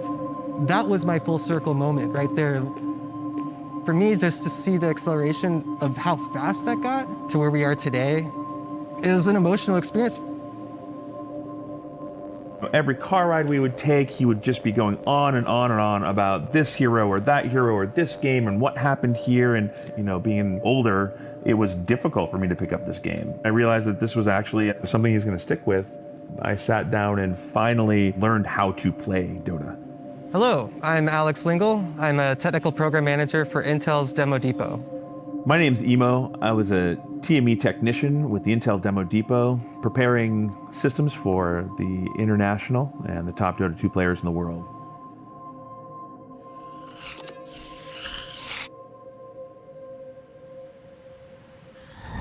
At the heart of Demo Depot is the gaming events that we support, you know, everything from ESL to Dota to Intel Extreme Masters. I mean, that's kind of the biggest part of this is when I was getting interviewed for this, as soon as they mentioned the word gaming, like E3, CES, and things like that, the moment I heard that, I was like, oh my gosh, this is a dream job. And a lot of our folks that work in Demo Depot are also gamers. We also have the same passion to make it happen as well. Dota has been a part of our life since he was 11. When I started work with the Intel Demo Depot, I started getting exposed to creating systems for esporting events. Getting involved with the International was pretty cool because it brought it home to what we were doing actively at the time. I started playing in 2014. My dad started playing in 2017. How long were you harassing me to get started? From 2014 to 2017. This is the end. I'm gonna win the game. I'm gonna win the game. Nice. I'm not gonna win the game. Come on, I did great. You did okay. I'll give you that. That's my biggest critic. I'm actually a man of many hats. I help with managing various technical programs, helping with procuring and adopting new technology to create new demos that we showcase. The gaming PCs you see behind me are what goes to a lot of the event. We are in the Technical Marketing Engineer Lab. This is what we call the TME Lab of the Demo Depot. I've got Emo here on my left, and we're gonna go take a look at some Dota. So we're testing the various components of the system, and as you can see here, we're loading into the utility that will access our image database and prepare the image for the Dota International Tournament. We'll use the watch function within Dota in order to to see what's going on and how the systems are performing. There's any number of live games that can be streamed at any given time, and so since it's kind of hands off, we'll allow that to just run in the background and make sure that the systems are running smoothly and everything's good. All right, so what you see behind me is a rack full of systems that have just been imaged, and they're all set up, wired to be controlled by one KVM switch. When we're doing mass production, we have a little bit more thorough of a test where we just make sure one last quality check that there's no system issue or hardware issues. The technicians can see what the systems are going to be shipped to, and in this case, they're knowing that they're going to Dota. I'll be excited when I find out that my gaming machines are going to a gaming event in the gamers' hands themselves. And so I take a lot extra care to make sure that they get the best system possible that they can game on. What I really found interesting when he started showing me Dota was the amount of math he had to do in real time in order to figure out how the different player combinations, item combinations worked and that kind of stuff. And I was like, okay. I've got all of the Arcanas from every battle pass. So I've got the IO, like Companion Cube, Earthshaker, the Wraith King one. All of these you can't buy them anymore. Like, they're exclusive to the battle passes. So we have an amazing team of technical marketing engineers that help, vet all the new stuff as it's coming out of the labs. It comes down to, export, compliance, making sure everything is all followed to the T, all the serial numbers. It's a big logistics operation and make everything go smoothly. You might have stuff that goes from one event to the next event because there's not enough time for it to go all the way back to the United States and then come back. People made fun of me for saying that esports is going to be a thing. That's never going to happen. And that was in 2005. To come on site to an event and see this huge audience and the diehard fans and everyone in passion, that makes it come full circle. My dream of telling my high school friends that, watch, just wait, someday people will come to these events and they'll come and see just how fun and how cool it is to go on stage and actually go and compete for a game that you're passionate about. As I was studying how to play Dota, you can always watch a live. And so I'd be studying the hero that I was trying to play and trying to learn, and learned how to watch it. Now it's so much more fun to sit back and watch, and I'm really excited actually to watch some Dota this year.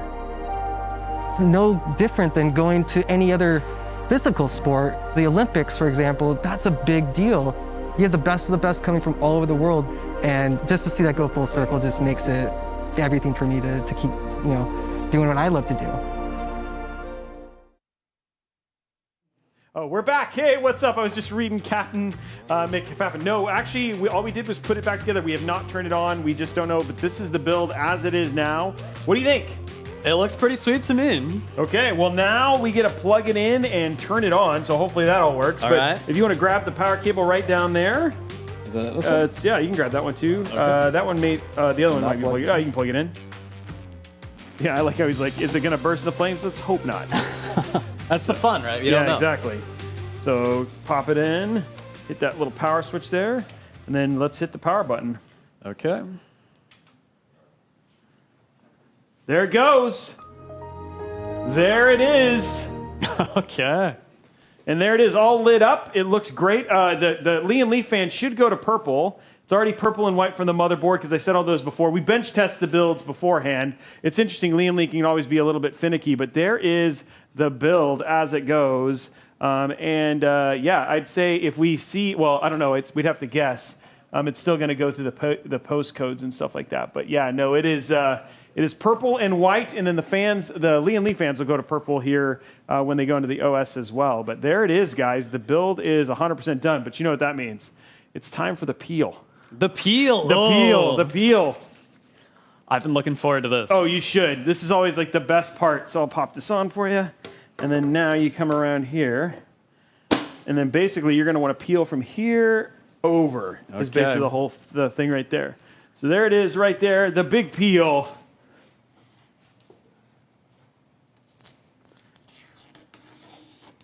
Oh, no. Oh, no. Oh, no.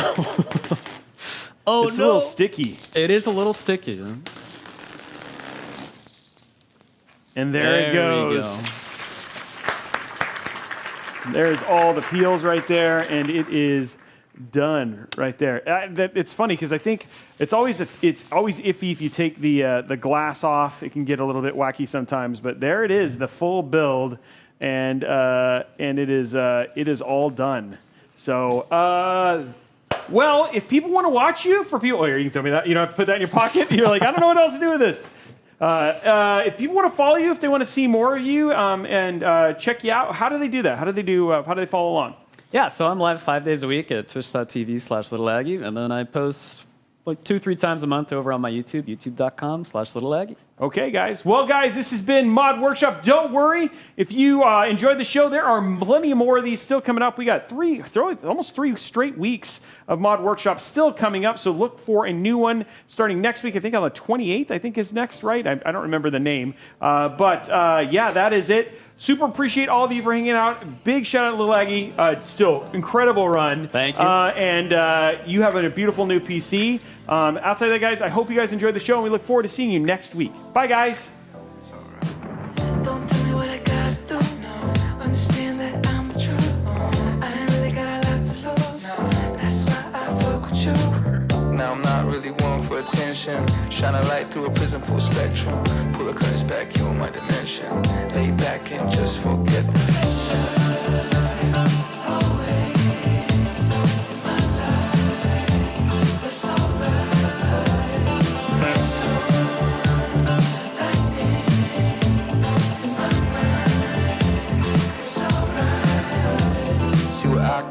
People never make it out. I'm a 5-star brain in a 2-star town, and I'ma give it back when I have enough money in my hands, enough for the friends and the fam, and I owe it all to Yahweh.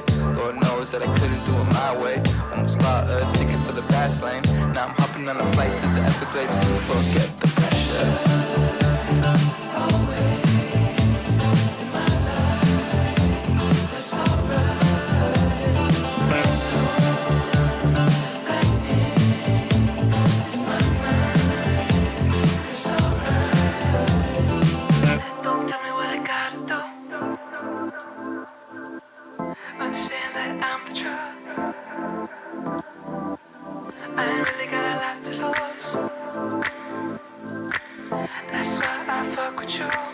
Lay back and just forget the